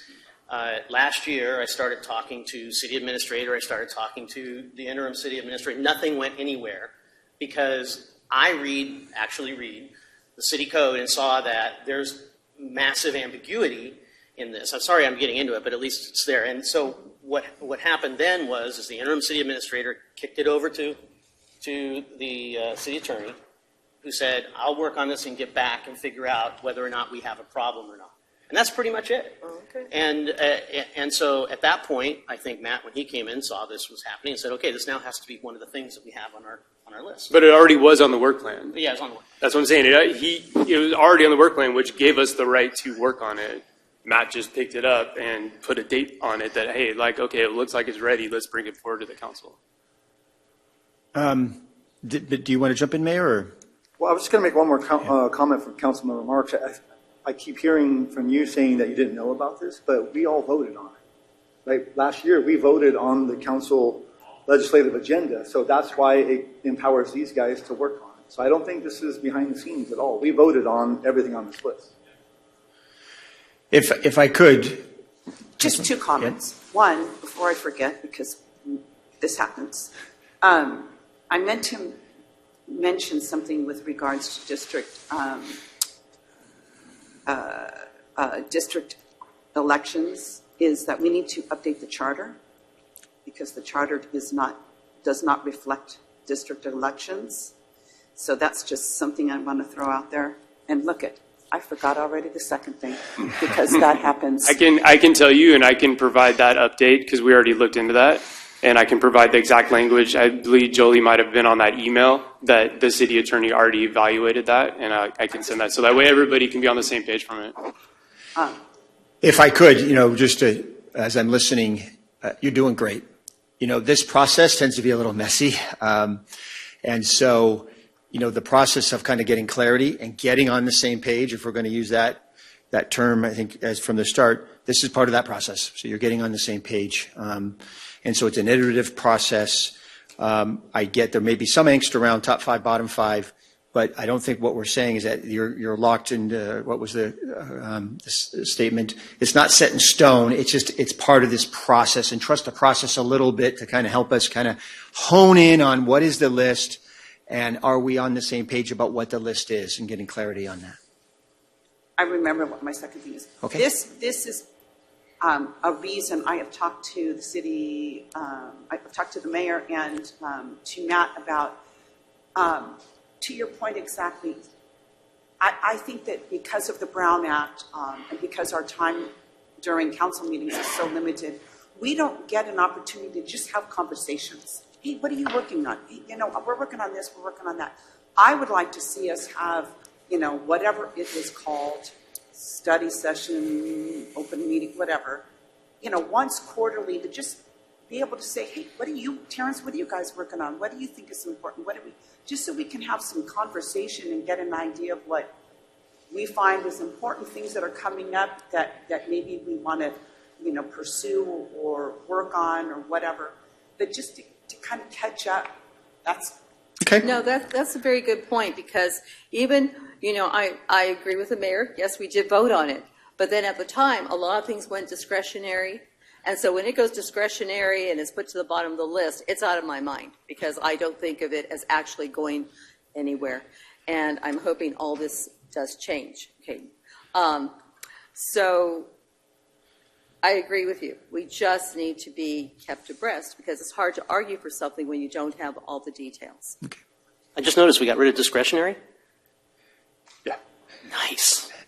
All right, I'm going to. It's still there. Councilmember, I'm going to try and push us forward here. I know you are, but I don't want to leave this lingering for the public either. So on January 9th, a memo got sent out to us, all of us on council members, when Harjot was the interim, of the final results. It was a memo that got sent to all of us about district elections, the same thing that me and Terrence were asking for.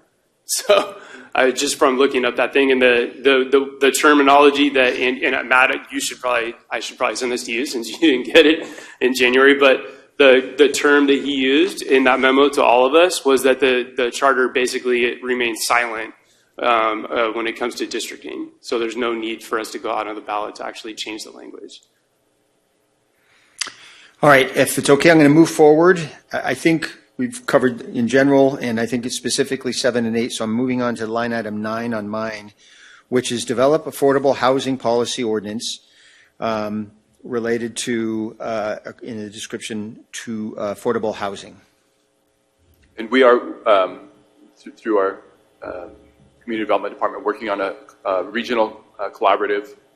All of the planning managers get together on a regular basis to work on this. So there's a regional policy that we'll be able to utilize as a template for what we bring forward, and you can see the timeline and what the expectations are. So this would provide definition around inclusionary housing, essentially, for development. All right, on mine, line item 10, evaluate the city's transient occupancy tax, TOT. So the description is council's work plan item to review and adjust city's existing TOT rate, which is one of the lowest in the county, and pursue it as a ballot measure at the November 2026 ballot. This one's on the 1 yard line, right? Okay. Excellent. All right, on my list, number 11, conduct fire service evaluation.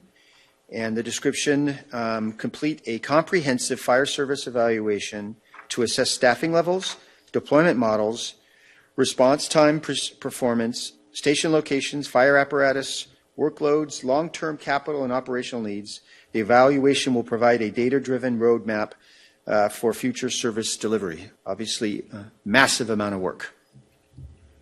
Big project. I'd love to get insights on that scope of work and what that means to you as a council. This, in my mind, is a big body of work. As we embark upon it, I'd like to make sure that we're headed in the right direction. So any feedback that you have on this would be great. I'll kick it off. So a lot of this got placed on the work plan based on the LAFCO service review, the fire service review that happened.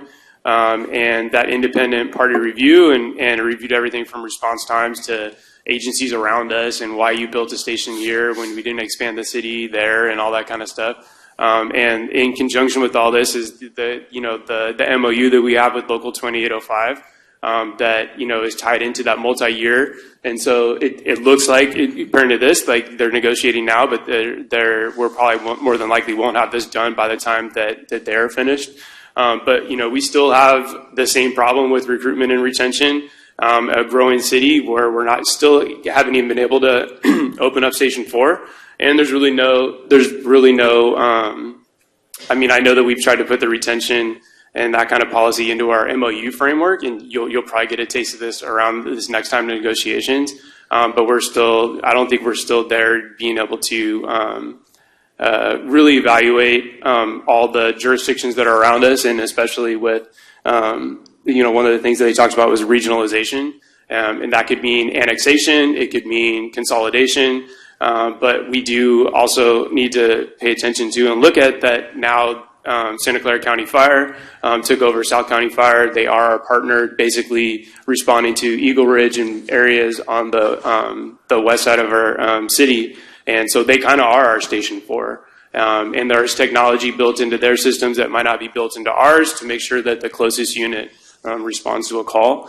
So these are the things that I'd like to see us look at. I know it's a heavy lift, and I wish that over the last year we had done maybe more work on it. But hopefully that'll kick off the conversation and enough feedback for you. Yeah, I agree that I'd hoped it had been further along than this. It was in our strategic planning a key thing that we all discussed because we knew that the upcoming negotiations and work on that contract is coming, and the ability to have this influence or decide how we can go forward with a more short-term plan until we get it, or other things. So I really want, I really think we do have the focus here, and see how this all dials into the other work plan item and whatnot that we have with fire services contracting. So it's important. I agree. I think this is a huge priority. Referring to the LAPCO, they say we need to have 5 fire stations for the geographic and population of our city. We're building the 4th without any plans to staff it. We are grossly understaffed, and we need to not only bring staffing up, but we need to be competitive, and we need to look at all options. And I think that this study will give us an opportunity to look at what direction we need to go in. I think the whole thing that got in the way is interim, and it's slowed us down for the since we adopted this to where we are today. So expectations are stretched because of that. So how we get there, it's not going to slow down what's going on day to day, and that's what we see with negotiations that are going to start happening with fire and how that impacts with this. So it's something we're trying to get the ball rolling, and that's the whole point of this. Okay, I'm flipping the page on mine to line item number 12. And kind of similar to the last discussion, this is Police Department Service Level Evaluation and Strategic Plan. Conduct a comprehensive 3-year strategic plan. I won't read through the whole thing, but very similar. Appears like this one might be further along, but...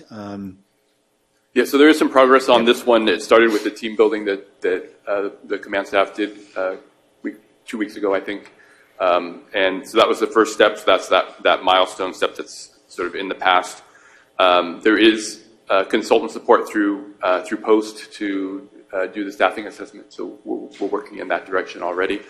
It's important, obviously, from a public safety aspect to have this on the list. Yeah, it's a little convoluted for me because I know part of this discussion that we had, but the beat structure discussion came up a few months ago as well.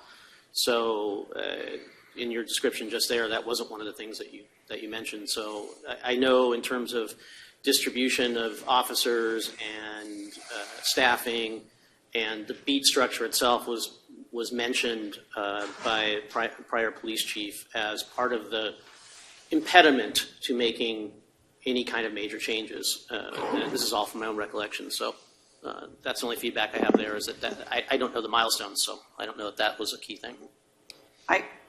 I do believe, I do recall that, and I think that that should be a part of the study done. But again, we are grossly understaffed, and one of the I think the key responsibility of a city and our job is to make sure that we provide a safe community to our residents, and along with fire, we are, this is also true. We are understaffed. We need to be competitive, and we need to, I feel, place this as a priority so that we can ensure that we provide a safe community.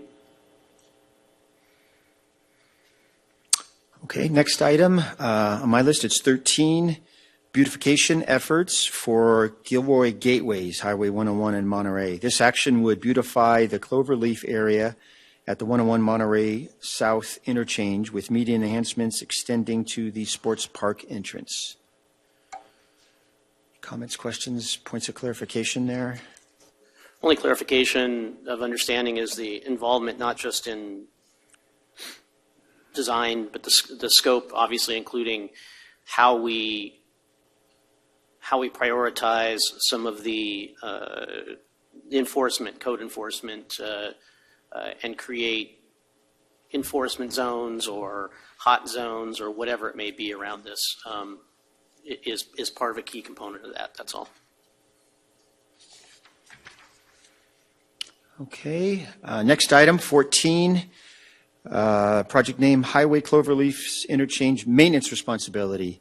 Highway 101 Cloverleafs are currently maintained by Caltrans. The City Council indicated an interest in assuming maintenance responsibilities in an effort to improve these gateway locations. We don't maintain our own city. Why would we go and maintain somebody else? We usually tend to be dirty. We don't maintain it.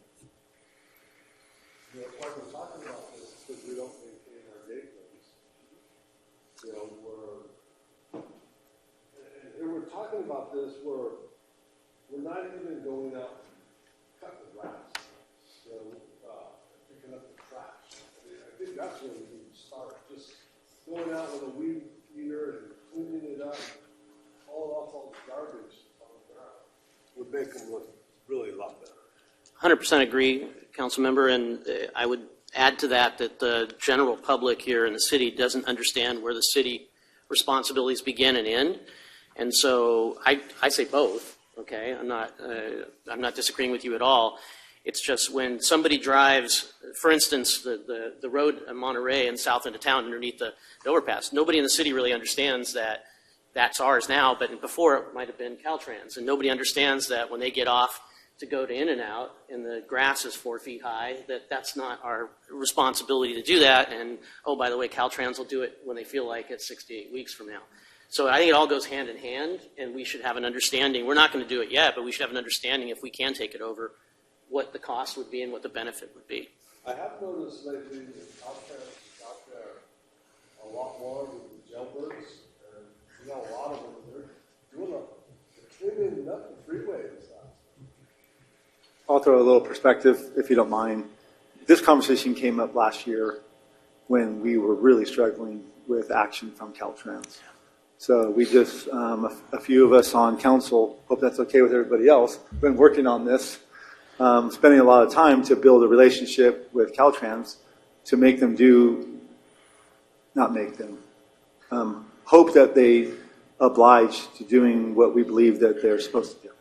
And this year, that's happened, right? So part of this, priority, it might just, like Councilmember Fugazzi said, he just wants to know the options. Some of the options are, let's build some relationships with other agencies so they do what we think they're supposed to do. And it's not just, by the way, it's not just the grass and the clover leaves. We also have the homeless abatement issues up under the overpasses that we can't take care of ourselves. It's a Caltrans thing. So, and what with the cycle, even as good as they get, right, we can have somebody else move in there right after they clear them out, and it'll take another 6 weeks for us to deal with that situation when the residents, when they drive through there every day, they don't even know that Caltrans went out and did anything about it. So us examining what we can do to help better mitigate that, I think, is a great idea. I think that is a great idea also, and I appreciate all the time you spent talking, to Caltrans and getting this done. I think, it's just really nice for all of us on the council to know this is happening. Maybe when council gives their reports, they just mention in a sentence or two, this is what, I was working on this last week, because I think there's more power in numbers and we can all, get on board and support these things. And when we look at these priorities, we've hired a new economic development director. This is part of it. Any way you look at it, if you're going to try and sell your city, it needs to look good. And you need to present well.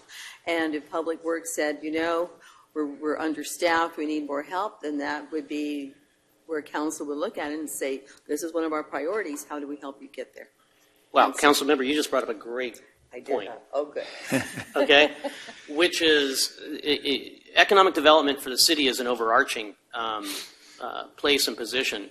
And I think it would be great when we're looking at how we want to direct some of these things, that we have the Economic Development Department actually say, this is how I see the priority on many of these things, on how it's going to affect economic development for the city, because then we can take that into consideration, and it is across the board, whether it be sidewalks or it's the gateways or whatever it is, and we can take that advice or their ranking into consideration.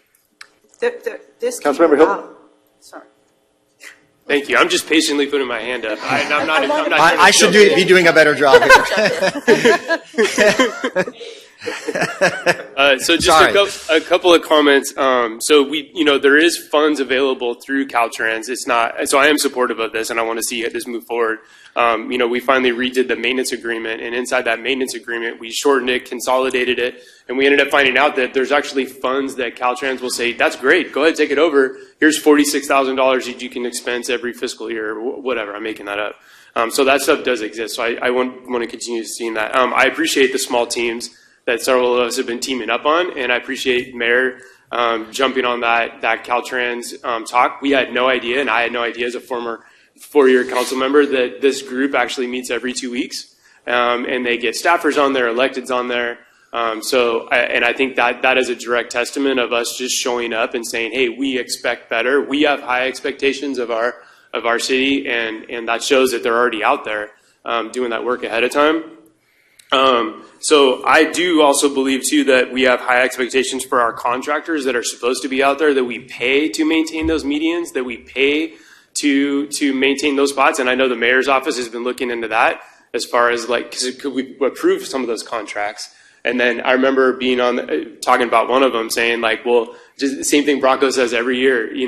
Well, what about that median, man? That one tall weed that everybody notices in the world is getting taller and taller and taller. Who's going to go out there and pull it? Do you want me to do that? Or should someone else automatically be doing that? And so some of that work also relies back on our public works division, right? Our parks, which is completely understaffed. But I can tell you from testament for the last year that if you put something in See, Click, Fix, whether you're a council member or a member of the public, that parks team will clean it up. They will do it. There's no excuses. You can even let stuff linger for months. It will get done. And oftentimes we're so busy with other stuff that we need specific things like that to call it out.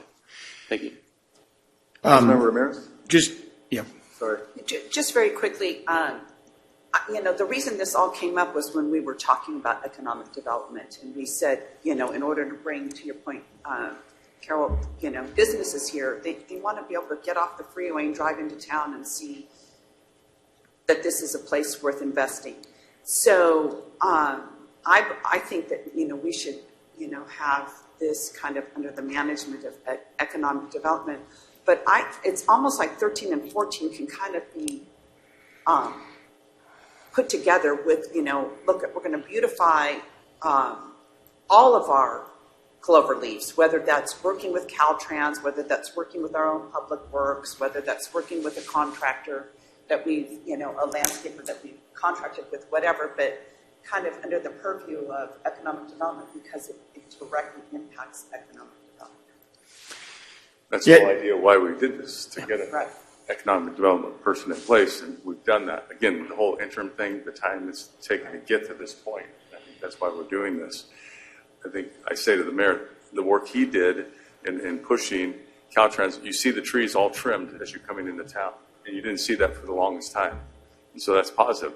And I would say a shout out to Public Works. I noticed yesterday, I believe it was yesterday, they were on that medium on Leasley getting that all cleaned up. So I know we are shorthanded at every level, and but it is good to see some of those things getting done. So appreciate that. So just based on what I heard there, I do think this project description needs to be revised to kind of pick up on the nuances of this discussion that just happened here. This kind of description seems to imply there's a conclusion that you're going to start taking over, and that's not what the discussion was about. So kind of revising that to kind of align it, I think. I haven't been commenting on many of these. This one hits super close to home for me. Spent a vast part of my career trying to get other agencies to do what they're supposed to be doing in our cities. And there's always this kind of movement where, well, if they can't do it, maybe we should take it over. And that's a slippery slope, I can tell you that. Whether it's Caltrans, whether it's Valley Water, whether it's the railroads, you go down the list, and it's a big effort. So I think it's great that's on the list. It just needs to be kind of clarified a bit in terms of what your intentions are. All right, just two more on our list. Item 15, update the Parks and Trails Master Plan. This project will develop a Parks and Recreational Trails Master Plan to guide city staff on the life cycle, needs, and replacement for parks facilities. Any questions or comments? Everyone's okay? Okay, good. And the last one on this list is item 16, downtown Rule 20A undergrounding. This project will underground a total of 5 poles and associated overhead utilities along Monterey between 8th and 10th, utilizing banked PG&E Rule 20A credits. Well, I have a question. It said here that credits typically equal approximately 50 cents on the dollar. Additional city funding will likely be required to implement. For me to make a judgment call on this particular one, I would need to know how much money we're talking about that the city would have to put in. I like the idea of using these credits. However, what's the price tag?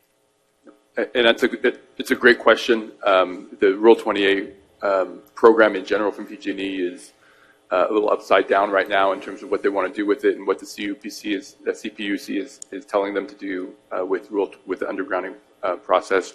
We do have a district in this area, which is sort of the first step in locking in funds. So we have the ability to do that. PG&E funds just don't go a long way. The credits don't go a long way. We are due to bring this to you in July, so we'd have that discussion then. So I think really the conceptual level is this still a priority to begin an undergrounding process through the downtown? So I have a question. Since it's going to say this does not make the top 5 and it goes to the bottom, are we still going to discuss it in July? Because I still would like to know more about this. I mean, what do you say? So the top five at this moment, it doesn't necessarily tell us anything other than it's worth a discussion. So let's get those numbers in and see where they land. If it's in the bottom 5 by a lot of council members, then let's talk about it and see if it still belongs on the list or if it should fall off. So let's come back to it in just a few minutes. Okay. So we, I think, have completed this part of the process, and I think we are now going to ask you all to do the top 5, bottom 5, if you can. Let's do public comment. Okay. Right. I don't think we probably have any speaker cards. Yeah. Yes, we do. Oh, great. Gary Walton and then David Leal, please. And do they normally come here? Yeah. Okay.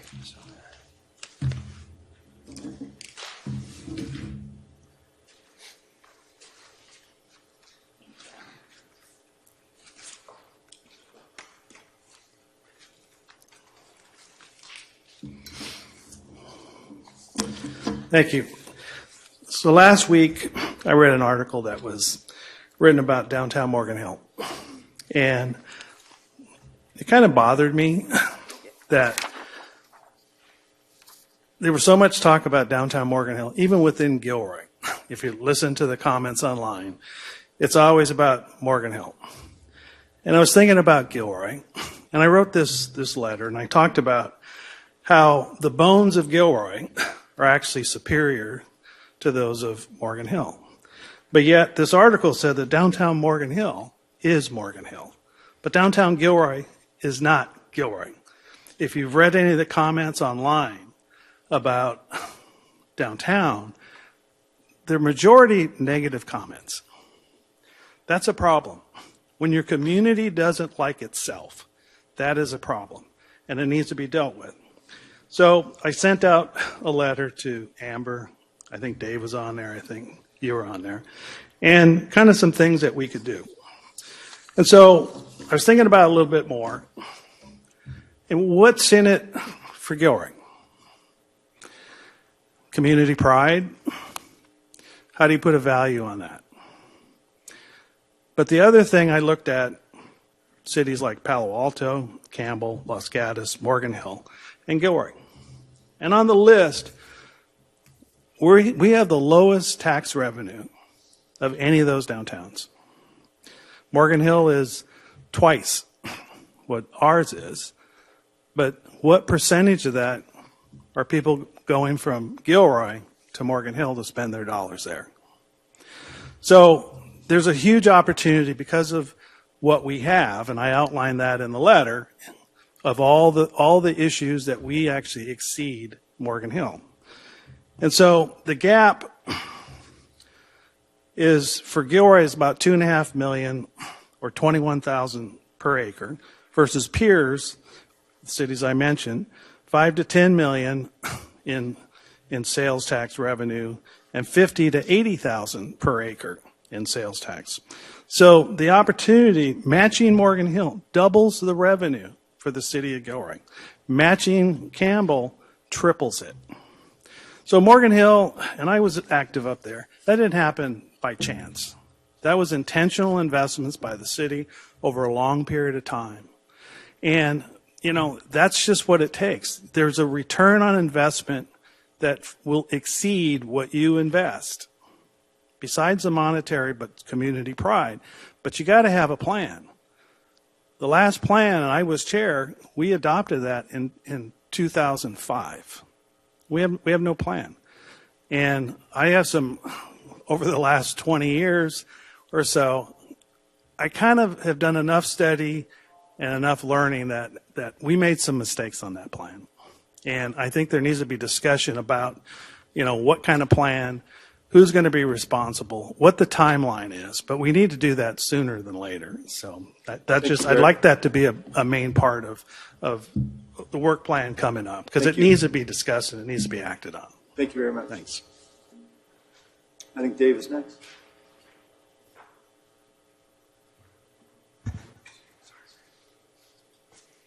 Good morning. A lot of stuff that Gary just said about the downtown. So I just want to, first of all, thank a lot of people on the city council for doing what you've done in the last 2 years. It's gotten a lot better. I feel positive. We have some new restaurateurs coming into town, some others that want to. And so I feel really positive about what's going on. And I just think we need some more help on defining on what the vision is for downtown and getting more help on some of the ordinance that we had put in place just recently, and now we were forgotten about them, and now they're kind of coming back, and people are talking about it, and it's not good. So I hope that we can work on that, and maybe getting some more policing or fire or whatever down there to kind of clean up the area and just make it just more of a welcoming place for these new visitors to come to town, because there are people that do want to come here, and I just feel like we're going to miss an opportunity if it's not addressed soon. And like we say, there was an article on the Facebook of why people aren't coming to Gilroy and why they are going to cities north of us. And that's a lot of money. That money could pay for the fire, for police, for public works. I mean, over a 5-year period, millions of dollars.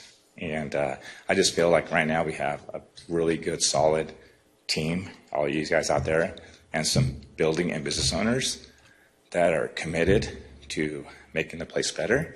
And I just hope that that's a priority. Our downtown it's a very small section, from 3rd to 7th, if you want to call it. And I think that just a consistent eyes on it from the city to make sure that we can just maintain. And like I said, I think we just have so much potential, and that's what everyone says. Oh, you have so much potential. So why are we missing this, you know?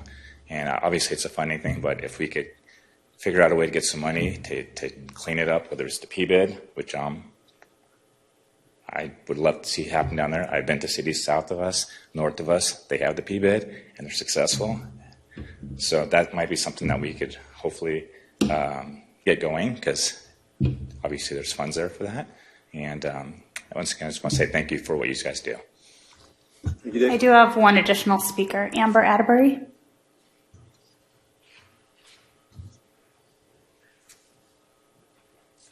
Hello. So I chair the Gilroy Downtown Business Association. So I just wanted to provide some stats real quick for you to kind of take into consideration when you're deciding on priorities. So for economic impact and tax revenue, downtowns generate up to 10 to 20% of the city's total tax revenue. And that's despite being occupying a small geographic footprint. Secondly, foot traffic equals revenue. So a study by Smart Growth America found that walkable downtowns drive up to 80% of higher retail sales compared to car-dependent areas. And then property value is at a premium. So they higher property values, around 30 to 50%, are around vibrant downtown districts. And then events and placemaking return on investment. On event days, businesses downtown make 10 to 30% more than on regular days. And lastly, vacancy reduction and business stability. Targeted downtown revitalization programs can reduce vacancy rates by 15 to 25% within a few years. So there's a few key areas that I would love for you guys to prioritize today. That would be public safety and cleanliness. We have heard from some of the downtowns that public safety has been a little bit of a concern in the nighttime. So focusing on maybe some patrolling, things like that, working with the police department on that, as well as economic development and vacancy reduction, finding ways to provide some incentives for businesses to come in and, come into a place that's been vacant for a while. How do we activate these places, even if it's a temporary solution, just trying to make things a little bit more vibrant so that we get others to be excited about our downtown area, and then helping with the marketing and branding in downtown as well. We want to make it safe. We want it to be family friendly. And so just helping us spread that message and that branding through collaboration with the downtown organizations and businesses. And that's it. Thank you. Thanks, Amber. I have no further speakers.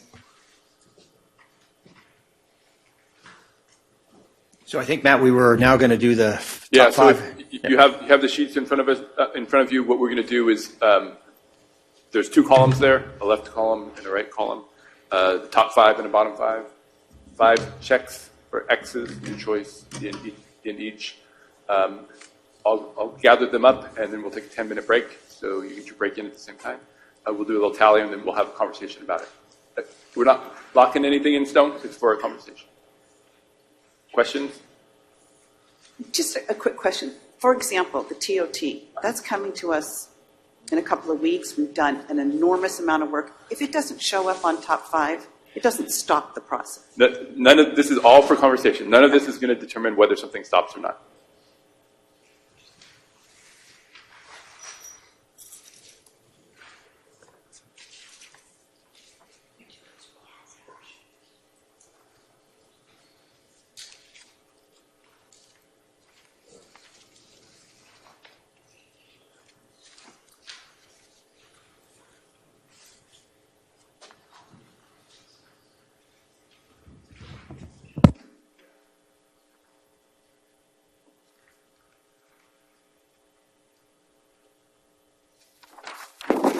Matt, there you go.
Yeah, me too. Come on.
Good day. Right. I'll get the hammer out if you want. Terrence gives me an option that happens.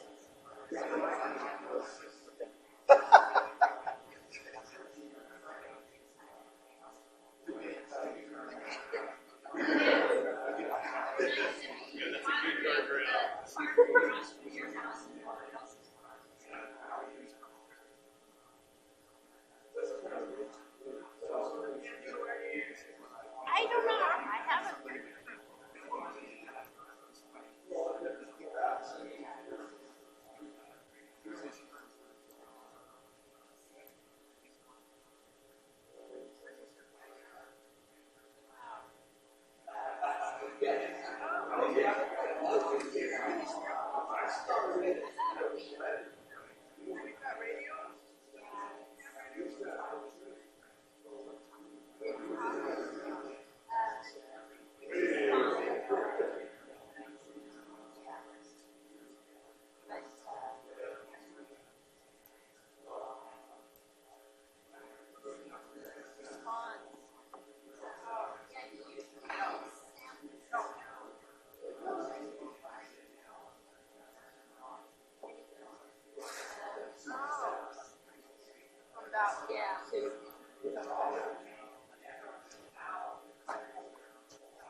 Hi. Going good. Very good. So we have 4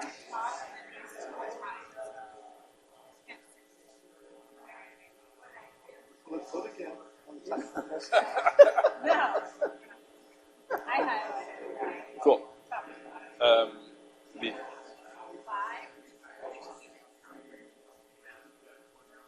Did it within the efficiency. I'm just. Then we got my cases. So, yeah. I know, but I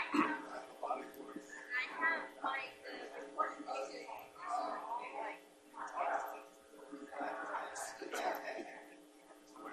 Yeah, I want like some fancy case, land use case. Yeah.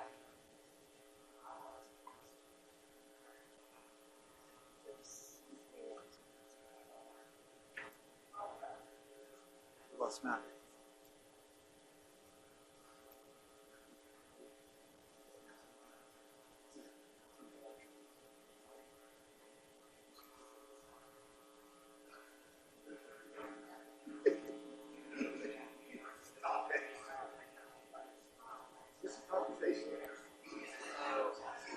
Yeah, what is it? Chips? Oh.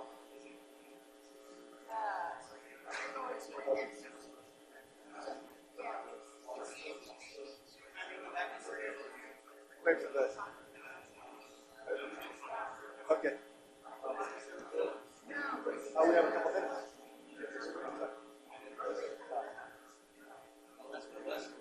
Well, he shot for 11, but he wants to get a copy for each of us. Tallies. Matt. Awesome.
Okay, we're going to call this meeting back to order. I just received information from Councilmember Ramirez. She has an appointment meeting in San Jose that she needs to get to, so we don't want her to miss that meeting. So out of respect to her, we're going to try to get this meeting going. Again, you're going to get a tally sheet from Matt here in a moment. You're my alternate, so if I somehow get sick or something.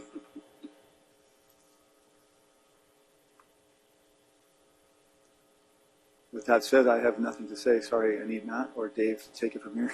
Sorry.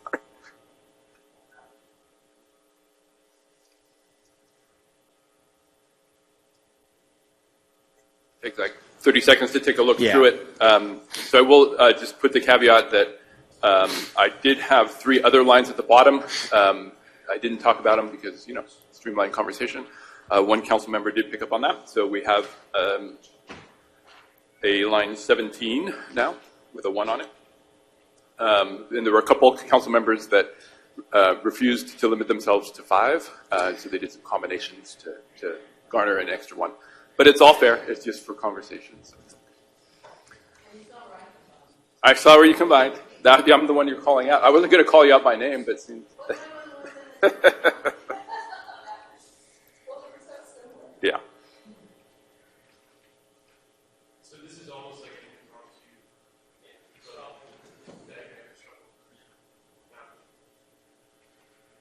So, I don't Dave, do you want to? Yeah, so what are we seeing from this?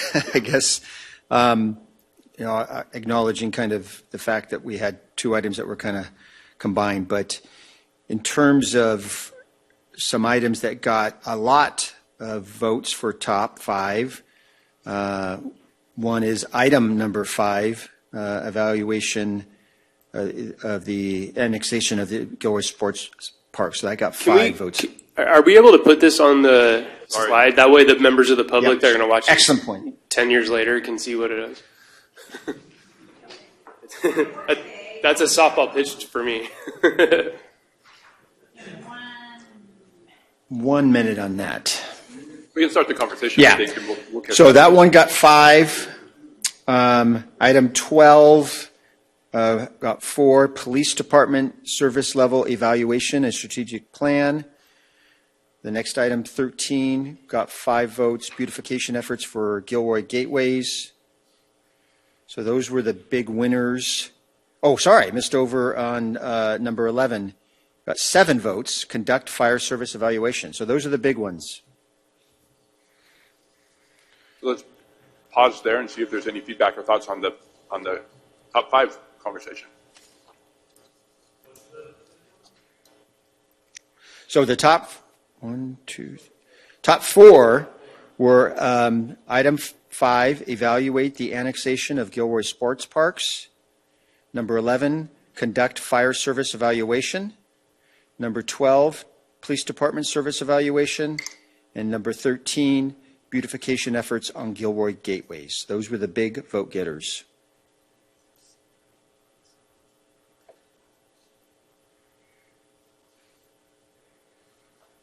Does that resonate with people? I would just say it is what it is. I mean, okay. I mean, I wouldn't necessarily say that you end up taking these 4, like we already said, that nothing's getting canceled out and everything has got a different parallel path to it. But if this helps admin in a snapshot, then I hope it was beneficial. I don't know. Maybe what did you want to get out of this? Yeah.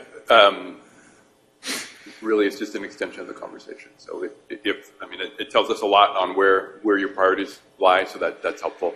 I'll definitely bring this back and have conversations with my executive team about it, and we'll see to what extent it informs us. But like I said, all of these items are moving forward concurrently, so that I think if there's discussion points or trends that you see that are educational, we want to point them out. Maybe on the bottom 5, there might be something that pops out. So if you look at the ones that had big numbers there, looks like the climate action plan and vehicle miles traveled didn't resonate quite so much.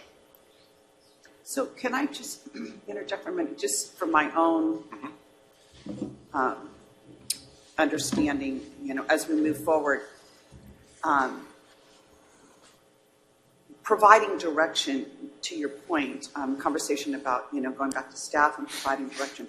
Ultimately, I would think that if you take this and you've identified the top 4 that they, especially when it comes to beautification of the gateways, for example, you come back and you're going to say, okay, this is a $5 million price tag. Is it still a priority? Or, something like that. These are the resources that we're going to need.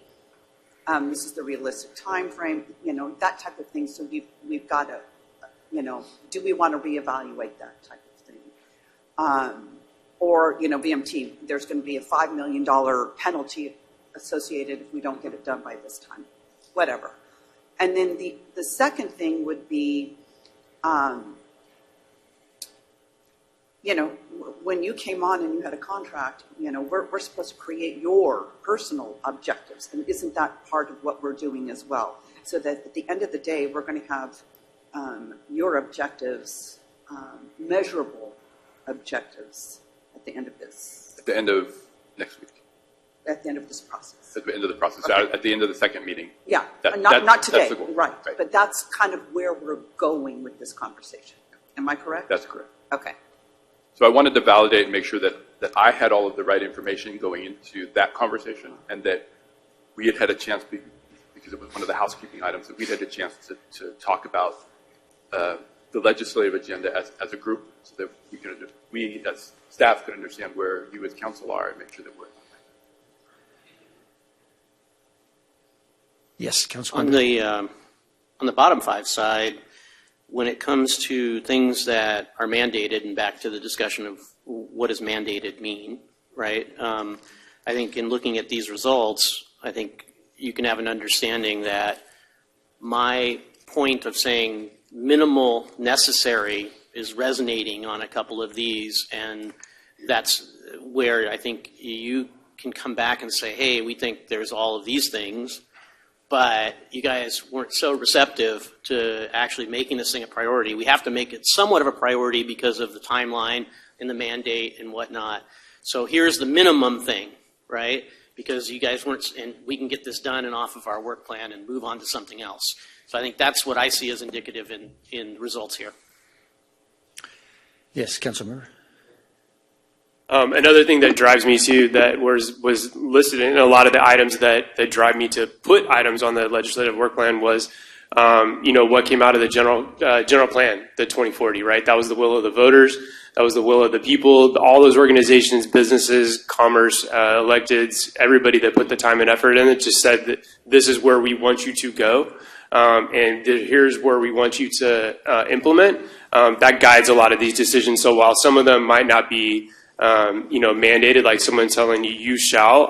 When I read the general plan, I look at as like from the people and from those that approved that plan in 2020, that this is the direction we want you to go until there's another general plan process. Stick to this game plan. And that is direction, and then councils interpret the direction. And then we can decide at kind of what level we think meets that. And so there's the mandates that come out of that, quote unquote mandates, and then there's the mandates that come out of Sacramento or wherever else, and understanding how we navigate that with these legislative items and the work plans that come out of them and the feedback that come back to us to make decisions. I think that's where it was a good idea to do this kind of process, because now you really can get an idea, and everything that fits down the middle is where people are like, hey, whatever it says on there, it's kind of okay, or what have you, and these are the ones that are contentious. That's the other thing it tells you by looking at that. These are the ones which are very much, okay, these are a slam dunk. Yeah, everybody's going to want this assessment, or everybody, hates undergrounding. Okay, so yeah, it's really good, and I think it was a great exercise. If I could, since we did summarize the four that got the top votes, there are, I think, 4 items that got the most votes to be on the bottom. Those were line item 7, climate action plan, line item 8, develop VMT and TDM, item 9, develop affordable housing policy ordinance, and item 16, downtown rule 20A undergrounding. Also interesting, if you look at number 14, highway cloverleafs, there was sort of 2 that thought that was super important, 2 that didn't necessarily, right? So probably informative for me and for you all, right? That there's not a solid consensus one way or the other necessarily on that. But we also talked about joining those 2 things. They're really kind of like in the same world. So somebody might not have wanted, like me, might not have wanted to waste one of their ones by putting it on the second one and only put it on the first one because they considered them the same. To me, the beautification efforts for Gilroy Gateways covered the cloverleafs. Yeah. Gotcha. Yeah. So again, it's information, not driving the direction necessarily. Interestingly, if you look at things like the climate action plan and the develop VMT policy, those are things that so they were identified by you as a priority at some point. So they're on your list. Even if they weren't on your list, they would be on our list, right? And we'll talk about that in a minute and what our list looks like, because they're things that we need to be doing and we need to have in place as a city. So it's just a different level of focus, but still something that we would likely be working on. But to be fair, Matt, when we did this last time, before your time, anything that was basically suggested by a council person got put on, and there was no discussion, and we didn't rank them. So maybe whoever put an item on, whatever it was, might have just been the only person in support. I don't want you thinking that there was council discussion and we all voted and said, yeah, this is what we want to do. That didn't happen. And some of the stuff was put on by two council members. Yeah, good point. I'm going to bring up one other item, and I've spoken to the city administrator about this before, is trying to come up with a practice, because one of the things that's not on this list anymore that says was completed was the ADU ordinance. And as we know, when we choose to have certain ordinances, we don't have to have an ADU ordinance. We could just rely on whatever, the state says, right? And that makes it a lot easier. But when we want to be specific on ordinances like our SB 9 ordinance, ADU ordinance, and other things, if we're not cleaning the language up and making those corrections every January, they're null and void anyways.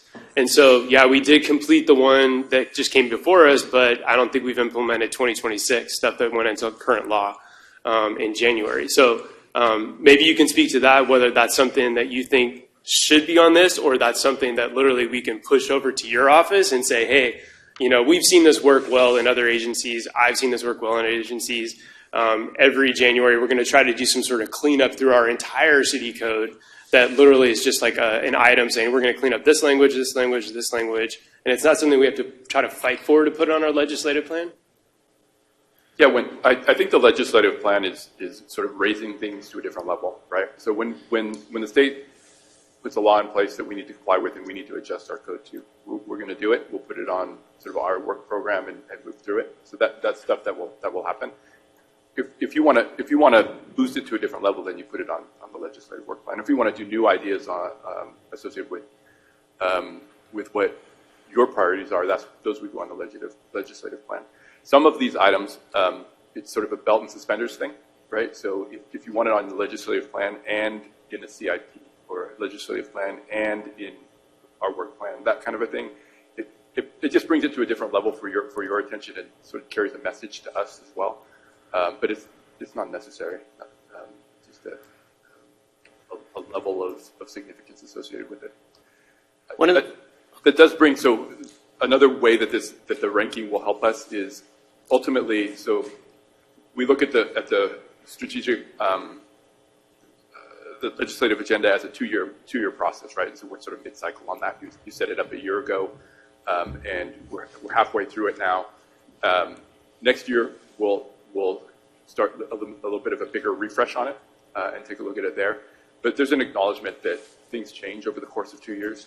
We like to be able to focus on something for 2 years and really work through it and try and chunk it off, but priorities change, right? So there's going to be times where you're going to ask to put something on the legislative work plan that maybe not there, and having a ranking will help us to say, okay, we can add this in. Here are the items that could feel an impact because of that, right? And we use the information from this conversation today to help guide us in what that would be. It would be a conversation, of course, but hey, if you want to add an item to your legislative agenda, great, let's do that. Here are the ramifications associated with that if we were to do it. I just wanted to add one thing, because he brought up the ADU and saying we could have something or we could use what Sacramento, and in light of the downgrading that we had, for instance, on the affordable housing thing, is another example of that would be like local rent control, right? There's state level rent control. When you're starting to look at how you're going to put together stuff for affordable housing for us, and you come back from your group meeting with everybody up north and they're all gung-ho on rent control, you may come here and go, we thought, but then we thought this is, you guys aren't really, because that's a perfect example, I think, of how to mold this stuff and to bring it down. One last thing I want to add is that there isn't something on here that isn't, I think, yet on the CIP, and it's not on here. Is that going to come up for discussion or not? Some major project in the city? Or I don't think it is. The resurfacing under the Monterey in the south end of the city, the 101, I don't believe that was a previous CIP approval, and It's in our annual street maintenance program, I believe. John's going to stand up and yell at me if it's not, but I believe it's in our annual street maintenance program. It is, okay. So it's been added to that? Okay. Because I thought it was a large budget need that needed to come before us. Thank you. Okay, so we okay moving forward? You got what you need, Matt? We okay? So next, we were going to touch base on the departmental work plans. There's a lot on this, and the plan was not to go through these items item by item. I think, Matt, you were going to prompt a few just to kind of, for awareness sake, I guess. So if we got time, we can do that now. So this is the document where I have numbering issues. So I'm going to reference two different numbers depending on the version. If you picked a copy up off of my desk, you're going to have a different versioning number than otherwise. And that's because it's the nature of this document. It's a working document, and we fiddled with it along the way. So the first one I want to talk about is the school's speed limit reduction project. It's item number 5 or number 10, I think, on your list. So pick one of those two.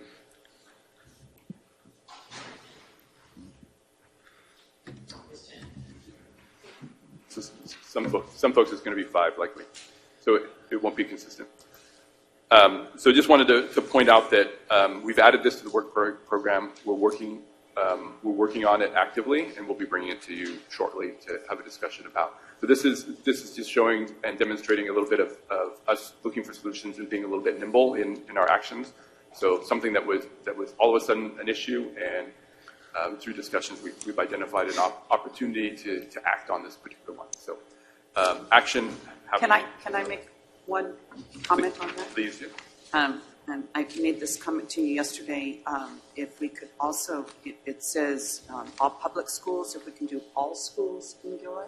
Yeah. So we'll bring an assessment of what because there's some nuances with the state law that allows this. So we'll bring an assessment of what we can do and what our limitations are, and we'll make sure that reach out broadly.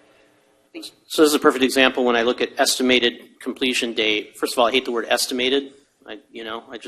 This is the completion date. We'll change it later on if we have to. But what does that mean in this particular instance? Right? Yeah. Does this mean signs are up everywhere? They're operating. So that's the context that need to have this, right? Because it's not necessarily clear all the time. Yeah. In all of these. And so it may have got cut off on yours as it did in mine, but the last sentence in the status says installation of new signage is estimated to be completed on 12/31. So that gives you sort of the wrap up of that. But yeah, this particular item, and to your point, yes, you need clarity on what completion means on individual items, because some of them will be establishing a policy or an ordinance, and some of them will be actually implementation. And there's two different things there. So I get the nuance. What is the reticence to want to say completion date versus estimated completion date? Because it just seems like I get that the completion date can change, right?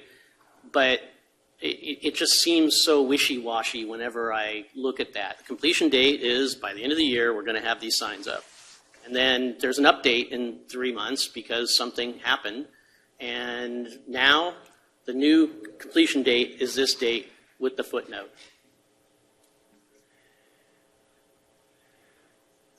I'm going to comment on that if you don't mind. I'll just give my perspective. Like in my world, it's, from the construction standpoint, there's so many variables that will change an estimated completion date, and maybe that's why our staff is having a hard time, or will have a hard time giving us a hard date. There's got to be. I think they think there's got to be some exceptions. That there's so many changes every single day that might affect an estimated completion date, and now that they're going to have to update every single line item every single time there's a slight change on the date. So maybe there's a happy medium to be found here. Yeah, and yeah, we'll get to. I know probably what you're going to.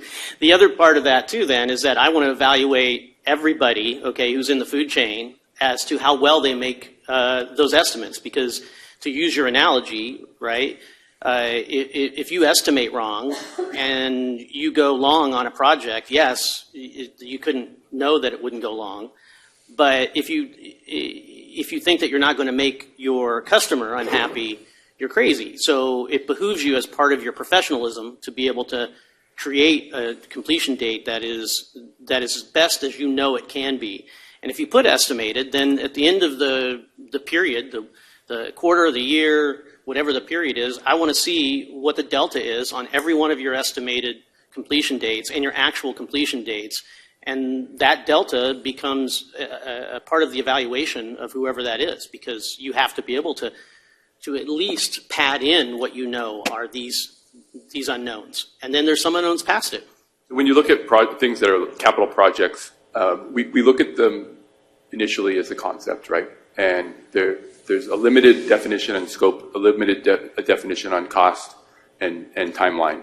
So we look at it as this sort of broad range of possibilities, right? We could narrow the scope really tight through the project development, and it could happen really quick.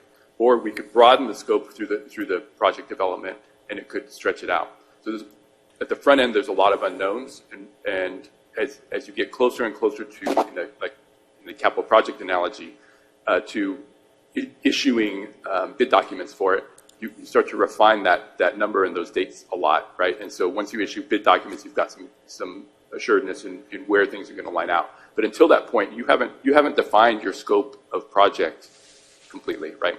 So that's okay too. You can have stages too, and you can have the first stage being this is when we estimate, and this is the cutoff when now we know enough that this is this is when it's going to get done, and then moving on. It seems to me like, when you're installing software and it says it's going to take 3 minutes to finish, and then it gets 80% of the way through and it still says 3 minutes, and at the end it's always right? It's finished. But, but it's been changing all along, and I want to know how we can... It brings in the conversation a little bit of do you encourage stretch goals in the numbers? So do we push and have those dates be tight so that we're striving to achieve them, or do we pad them so that we have room for unforeseen circumstances, right? My commitment to the staff as we were developing this was put a hard date in there, right? We had a conversation about, well, could we do 4 seasons and use that as a completion date, so it becomes a little bit more nebulous in terms of when the date is. And I pushed hard to have a set date, pick a number and put it on the chart, knowing that as we refine, as we get along in a project or in the effort, that these numbers are going to fluctuate, and we're happy to track them. Well, we can, as simply as putting a strike through the current one and the new date below it, so you have a series of dates there that tell you how we've been doing and what the adjustments have been. And that's what you do on our agenda matrix, which is really helpful. That's right, it moved from here to there. It's like, I think more detail is... So there's an advantage operationally to allowing for some flexibility, still having accountability, but having some flexibility and allowing these things to float just a little bit. Yeah, this conversation's a good conversation. Just about every city has it, that cone of unknown, and coming to an agreement on what that scope is, and then setting that baseline schedule and measuring yourself against it, recognizing there's going to be changes from time to time, but there needs to be some level of accountability. Back to Matt's point, though, you don't want to be in a place where the staff is putting too much cushion into these schedules, and so I did a lot of work with another agency that won't be named that always seemed to meet their schedule, but that's because they had so much cushion in their schedule. They were inevitably always going to be able to meet it. So got to find that fine balance that works for all of you, that you're holding people accountable, you're being accountable, but you're also producing the results that you want. In a vacuum, that's great, but we have a public and we have, there's interdependencies with businesses and all of these other things, and so them getting something as close to being what the estimate is because of that interdependency. And I get Greg's point as well that you don't know everything, right? And it moves along, but you've got to get to where it's not 6 months down the road. It's not Gourmet Alley, right? Kind of a thing. Okay, good. Yep, Matt. Just a couple more. So the line number 20 or 37, depending on your document, which is customer and service enhancements to Gilroy Connect. So we're working on this currently. We're doing a benchmarking analysis now to see what other jurisdictions are doing in terms of timeline. So interesting feeds right back into the conversation we just stepped out of, which is establishing expectations and timelines on how we get work done and benchmarking it to what other agencies are doing. Then taking a look at it and seeing how that fits for us. And so want to have those conversations. I think in this particular case, over time, I'd like to see what our numbers are, what our ability is to complete within our benchmarks, and then where we have gaps to be able to have those conversations, right? In order to if we're at 50% completion by our target completion date, then let's figure out what we need in order to get to 75%, something like that, and what the process improvement looks like. And whether or not there's an agreement on council with the expectation level anyway, right? So if we have hey, an SLA for graffiti abatement on public property versus private property, and it's 7 days and 30 days, and get the feedback on that of, well, you'd love it to be in 2 days, here's what it is. If you want to have it in 2 days, this is what's going to cost you. I think that's this process. I don't know if it's in this work plan item or not, but that's, I think, where you really start to refine for the city where we are, what we think that the residents through us have an expectation. That's a reasonable expectation. And if there's a delta that we need to come up with, clearly Councilmember Bracco here is like, look, drive down the street, there's weeds up to here. Should there be an expectation when we get, a report of weeds in the city property that it takes 7 days or 72 days? And if we think it's going to be 7, okay, here's pay up. Where are you going to get the money? Interesting that a lot of these items on the department work plan will be things that we work on, we start, we finish, we complete, we put in the books, and they're finite in timelines, so they're done, right? And we'll talk about the work plan with you on a regular basis, but not necessarily something that would come to council, but there are some that will, and I would expect that Gilroy Connect is one that we would have that conversation.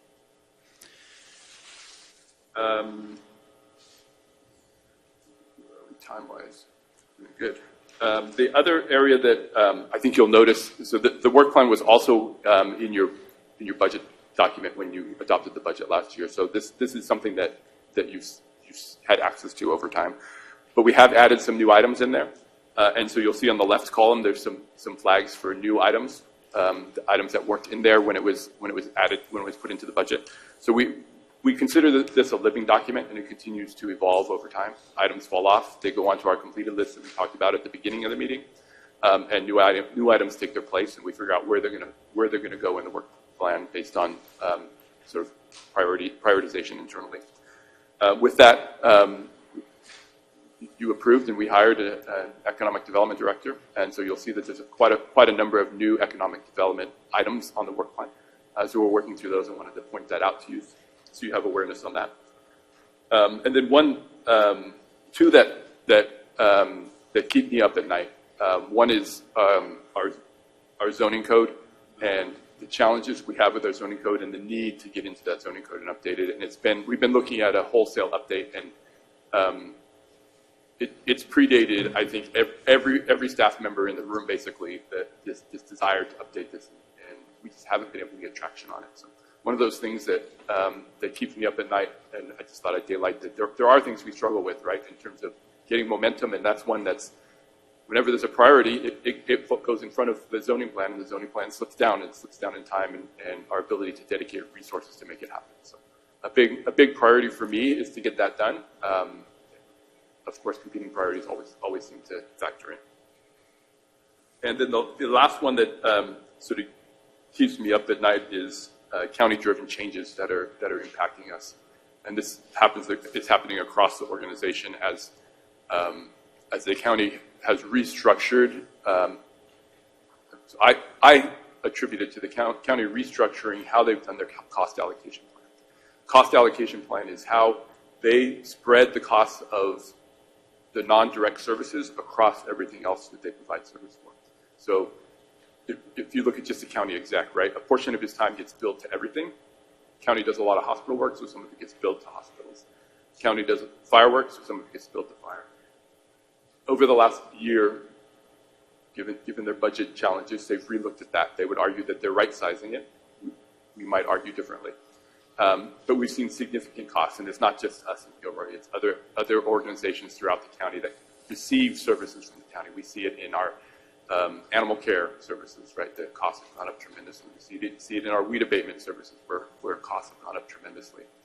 And we see it in police and fire, dispatch, and emergency response. And so the dynamics are changing significantly, and we expect and anticipate additional cost changes to that as time goes on. So we have a number of items in here related to that, especially around public safety that we're working on, that just sort of putting on notice that keeps me up at night, and it's something that we'll have conversations on and we'll be an impact to us and how we deliver services in the future. Yep. Are you working with other cities to come up with maybe a different plan? Yeah, so great question. So as there are options that we identify where we can do that, certainly we will. Also, as we look at other outsourcing opportunities, so the fire service delivery analysis is one. It's, okay, how certain are we about these costs and the longevity of the costs that we see when we're doing that analysis, right? So the example that comes from my previous employment was they received county service from the sheriff's office, right? 1 year the cost went from $19 to $14 million, so a 33% increase in costs for service, all because of a cost allocation program, right, that changed the numbers. So significant 30% increases on the service that the county provides, and we're seeing it across multiple services, multiple things that they receive. So yes, we will look at alternate services, but they're not small undertakings, right? If we were to do animal care separately, we would look south. We would look to other nonprofits that might be interested, but nobody's really close. So we would have to maybe stand up our own. So what are the costs associated with that in terms of facility, managing it, and infrastructure to make it happen? And so are we sort of between a rock and a hard place on these conversations where we don't have great options? So just building awareness, we'll absolutely do the analysis on it and bring back options. All right, you okay, Matt? I think so. I think I left us on a downer. Well, we had one more slide to cover in the slide deck. Yeah. I think I have back control over this. Ooh.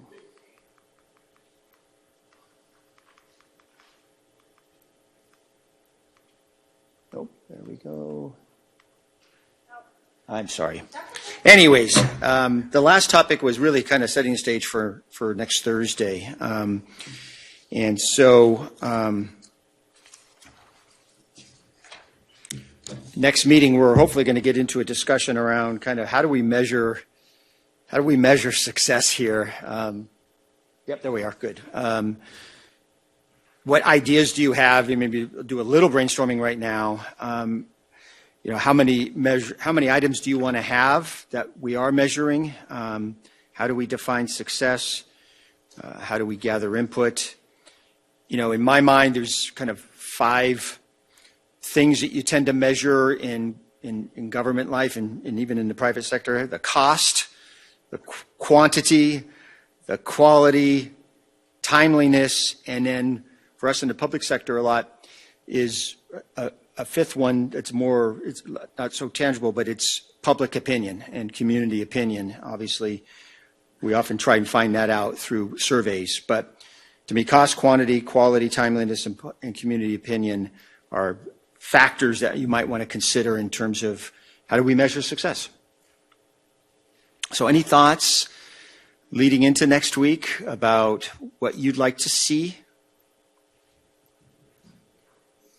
Yeah, I think the measurable part is obviously super important, that you have an objective kind of number that people can buy into, and in my opinion, it can flow down through an organization so it's understood.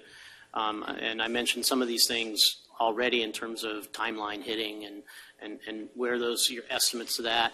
I think in the economic development sphere, and specifically around our shortcomings right now in sales tax revenue, that sales tax revenue growth is absolutely something that we can track. It's directly attributed to how the city is doing, how it's attracting people to the city, how it's making services available, how it's doing events, or how it's doing whatever it happens to be. And it's one of the most vital things that we have to do any of the other work that we do. So I know it's uncomfortable, and I know anybody, when they're outside, again, to bring the professionalism into it, I come from sales and marketing, and nobody likes to own up to a number, okay? I can assure you that, okay? And every one of your reports in sales or whatever will say, yeah, but what happens if this happens, or what happens if that? And that's all for real. but you have to own up to a number, and then you have to see whether or not you can get there. And sales tax is going to be the same thing. Hey, maybe people aren't buying as many cars, or maybe they're not doing that. We don't know, but it's something. It's a signpost that we can head towards. Mayor. One of the things that I think we've talked about over the past year and a half or so is some of the conversation around our HR. Some conversations we've had and concerns are about, in the past, the amount of turnover at our city, and I think that should be part of our measurable goals moving forward for our new city administrator, to see if there's I don't even know what the word is, a baseline of turnover, and is there a way to get that down? Because I believe that's associated with cost. You get that down, you get costs down that are associated with turnover. And associated with that is time to hire. So there's the lag time, basically, between having an opening and bringing somebody on board, and because that obviously affects the overall availability in whatever department it is, of do we need 10 head count, or do we need 9 head count, or do we need 11, because we have to account for that churn that you're talking about, along with the extended amount of time we have to get to rehire.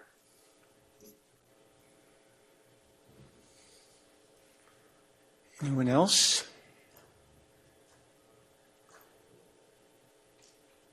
Time to get out of here? I have a question still, if we're done with that. Sure. So one thing that I a little bit have been wondering about as we came into this meeting is that we did this prioritization conversation, but one thing that happened over the past year that I think was a lot related to the fact that we had some transition, quite a bit, with the interim city administrator. So what we talked about today was mostly the legislative work plan of council, and then we talked a little bit about the department work plans. But if you went back to that pyramid that you had earlier, the biggest section on that pyramid that you talked was the day-to-day. And so if someone was a beginner and you left here today, you would think the council has no interest in the day-to-day. But for better or for worse, I think we do. And so, someone who was the city manager of a very, very large city with 10 council members, am I right at your time? And a mayor. Yeah, and a mayor. So we're guilty. Yeah. If that's the right word, and I'll just I'll use me as an example, because someone talked about it earlier about the landscape part. That's the industry that I come from, so that's my natural interest, right? From my professional background, my personal interest, is I do like beautification, right? And I'll give you an example of what happened last summer. So when we had an interim last summer, as an interim, he was very surprised about how much interest, I'll use that term, that some of us council members had in certain things on day to day. And at one point, he said to me, Mayor, why are you guys so involved on the day to day, right? And at that time, I and Hilton mostly, we were involved on the Caltrans cleanup of our 101 corridor from Maston Road to Monterey. And it was a disaster. And I said back to him, you tell me why I'm so involved. Mm-hmm. Right? Because it wasn't getting done. Yeah. Right? So, and I understand the balance that we have to strike, that just because it wasn't getting done, maybe I should stay out of it. But man, it's hard. It's hard to stay out of it. And, that's not what we're saying, though. Your role is to hold us accountable. So you can ask that certain outcomes be met. How we get there, that's the part that give the city administrator and the team space to do it. But holding accountable that it needs to be done, that is completely your realm. And so if you see it's not getting done, it's completely fair to ask, why isn't this getting done? How can you get it done? I think that's the kind of the line there. So yeah, we're not asking you not to hold us accountable, but give us a little space to get the work done. And it's kind of that. I don't know if that helps, but well, sometimes isn't it then also, it's the onus is on the city administrator to say, look, Mayor, I need your help here. I need you to get on the phone with so-and-so from the county or so-and-so from Caltrans or so-and-so from VTA, I need you to throw your weight out there and advocate for us, because this is what I'm trying to do and this is the roadblock I'm reaching. So it's a two-way thing. We want you to do this. Now, city administrator and staff go do it, but then we're here as your resources, right? So come back to us when you need us. Oh, you're on this one committee, you're on this committee with, whatever. We need you to push for this. I think it's kind of a conversation and a two-way street. I'm a little bit sensitive to those roles and those lines from just having been an executive director and dealing with a board of directors, right? And the board of directors that think they really know how we should be managing, they don't know all the nuances, and it just drives you crazy type of thing. So it has to, but there were times when I needed to go to my board member and say, I need this from you because this is your area of expertise, or you have leverage in this area, or whatever. Is that kind of how it's supposed to work? Or? That's a great teamwork approach that I would hope to be able to build and have that across the organization be the way that we approach things. I've already started the conversation, for example, on annexation of the sports complex, right? That's going to be an area where we're going to need all hands on deck, and we're going to need conversations and weight of everybody making that happen.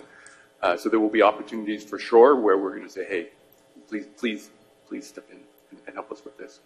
And I'd love to hear along the way of, hey, I think our council expectations are that we get this done and we're not seeing it happen, so that I have an opportunity to address it.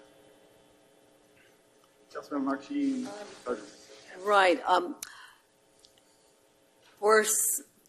I think for the council, there are things that are real senses of urgency. You know, when you're saying about, well, we'll get it done, when you're giving your example, but, it might take some time. Like for LAFCO, okay, that is going to take time. It's a different type of urgency. I'm like Terrence and Zach. I hate seeing the weeds growing in the medians. I hate seeing the litter. I hate that because, we hear at our council meetings, about economic development and bringing businesses in, which is going to bring more sales tax in, which allows us to buy more stuff and to expand our services.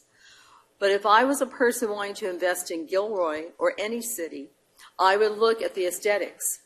Is this a clean city? Is it attractable to other people to come here and spend time downtown? Why are people not walking our downtown? Why are people not eating in the restaurants? There are reasons. And if there's something that we can do to say, no, the trash has to be cleaned up. You need to do this, this, and this. I don't want, as a council person, to sit and say, yeah, 6-7 months down the line, we'll get to it. It's like, no, you need to get to it now because we need the economic factor to come into play here. So that's where some of us are coming from. Mm-hmm. Some projects, just we have to do it now. Others, it takes time to build and come up with a plan. To Greg's point, in where the lines are on and how much involved we are or not involved, and historically, my personal involvement that I'm sure many people sitting over there know, it largely comes from not understanding what you said you want to put in place, which is what is the SLA? What is the expectation? Okay, so to further that point in terms of getting involved into some of those things, I am a representative of 60,000 people who all are sometimes, many of them are thinking the same things when they go by, right? Why isn't this, or why isn't that? And so if I drive by a sofa on the corner and it's sitting on the corner in plain view, especially in an area where city workers probably are driving by from time to time, and I drive by 3 days later, my question in my mind and many residents' mind is, why hasn't that sofa on the corner been picked up? And if the SLA is we pick up sofas in 7 days, okay, it's in 7 days. And on the 8th day, I look and the sofa's still there. I go, okay, the sofa has been picked up, but 7 days was that? We really should have some conversations about some of these things, and now we can tweak those in the way that we want. If I drive down Santa Teresa right now, there's 3.5-foot high weeds that, by this time we already have the big tractor thing that sticks the arm out and like that, and then one day it's gone. I don't know, because I don't know what the expectations are. And then that leads me to be involved more, because I immediately think it's not being hit, because how could it possibly be? So that's going to help out a lot, and then we can just try to keep improving. And I don't want to be involved in any of that. I want to be completely out of all of that. But I am a representative for all of these people who see the same things. So that begs the question: then, if there is an SLA question by any of us, in the weeds and the median is something easy that we can keep focusing on. If there is an SLA about that, that would be directed right to you. Or department head. Okay. Yeah. Absolutely. Because I'll echo, I love the idea. If there's an expectation, it's so much easier if there's an expectation. And I see what your point is when you keep asking for the dates, because then that puts you at ease because it hasn't reached the agreed upon expectation. But if it's unknown, that's where it gets uneasy. I mean, so back to this is a partnership. And so, yes, you guys can be great assets and allies to Matt and his team. You know, the more you kind of understand, not getting in the weeds, but understanding how it works and what the service level standards are, so that you can communicate that. And if they're not being met, you ought to know why they're not being met and how can we meet them. So just another question about Thursday and expectations. Will we have an opportunity to discuss the potential of a study session for the unhoused, and then also an opportunity to discuss the potential for quarterly or whatever meetings where we can just get together as council members and have a dialogue of what is going on? I just, you know, it's a new environment for me. I am, you know, I'm a collaborator by nature, and hey, you're looking at something, how can I participate? How can I support? How can I help? But, you know, given the Brown Act and stuff like that, oftentimes we can't have these conversations because we've already had conversations with a couple others. And so I just would like to, and so in that way, it kind of feels secretive to me. So I'd like to know, hey, what's going on? Oh, man, you guys are on that? That's awesome. That's great. You need any help? No? Great, fine. I'm so glad it's being addressed. But, hey, something that hasn't been addressed, none of us have talked about, maybe we should, you know, we just want to have these conversations. So I'd like to see if Thursday we can talk about creating those conversations. So I think I have other plans for Thursday for what we're going to talk about. But your point taken, a couple of things came up today. One is we need a study session on housing and unhoused. So we'll look for an opportunity to make that happen. I think it makes sense for us to talk about the legislative agenda and the work program on a routine basis. And I'm thinking right now that maybe 3 times a year is probably a good cycle. 4 times seems like a little heavy. 3 times is probably a good amount of time, and that may be too much as well, given that it'll happen in the budget process as well. So we'll look for opportunities to bring back a conversation, sort of an abbreviated version of what we did this morning. With, you know, here's the legislative agenda and the work program, and here's some highlights. And then you'll have it ahead of time, so you'll be able to ask questions about other items should they be of interest to you. And then to sort of assuage a little bit of the angst that I'm probably going to get from my team. The conversation on deliverables, it's in what, for instance, our SLA is, are all going to be great. Having goals and targets are going to be great. I'm an advocate of setting them at a level where you have to reach for them, right? So that it's not going to be 100%. And then we'll have a conversation about what we need to do to get to 100%. And some of that is going to be balanced with how we are resourced, right? So we have 5 streets workers. So how do we allocate them on a daily basis, and what makes sense? How do we assign work on a daily basis so that they're the most productive, right? So if they need to spend 2 weeks doing weeds, then they can't do anything else for those 2 weeks, right? So it's it's hyper-focused on something.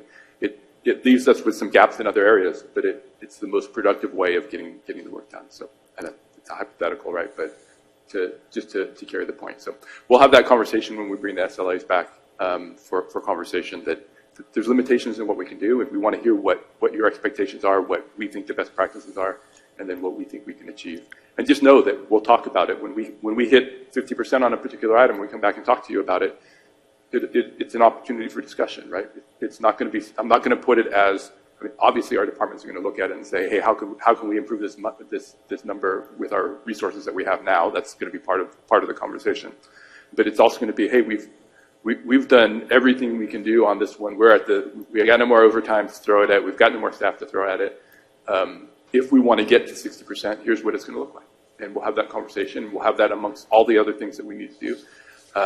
Usually that happens in the budget process, so we may have to align some of it with that, but it doesn't preclude us from having the conversation along the way of why we're tracking the way we are, and you can ask the questions that we need to ask to dig in on those things. I just want one more comment, and I just want to say, a lot of what we have been dealing with, and credit to the council, since I have been elected, that's our third city manager, right? I mean, we have had a lot of. Oh, that's right, Harsho. I'm so sorry. It wasn't you that I forgot. It was somebody else. But there's been it's been very choppy, if you will, and so I think that I would like to extend a little bit of a grace period to see how Matt does. And kind of back off, let him do his job, and then, next week, then we can jump back in or whatever. But I mean, I just would like to advocate that we, I'll give you a little more, 8 days. But kind of then start, chipping away if we are not seeing kind of the things that are pet peeves in our brain. That's what I like that. Let him do his thing. All right, I think we got what we need for today. Great job. Nice meeting you all. I'll turn it back to you, Mayor, to adjourn the meeting. Or meeting adjourned. 12:02. Plenty of time for Kelly to get to her meeting.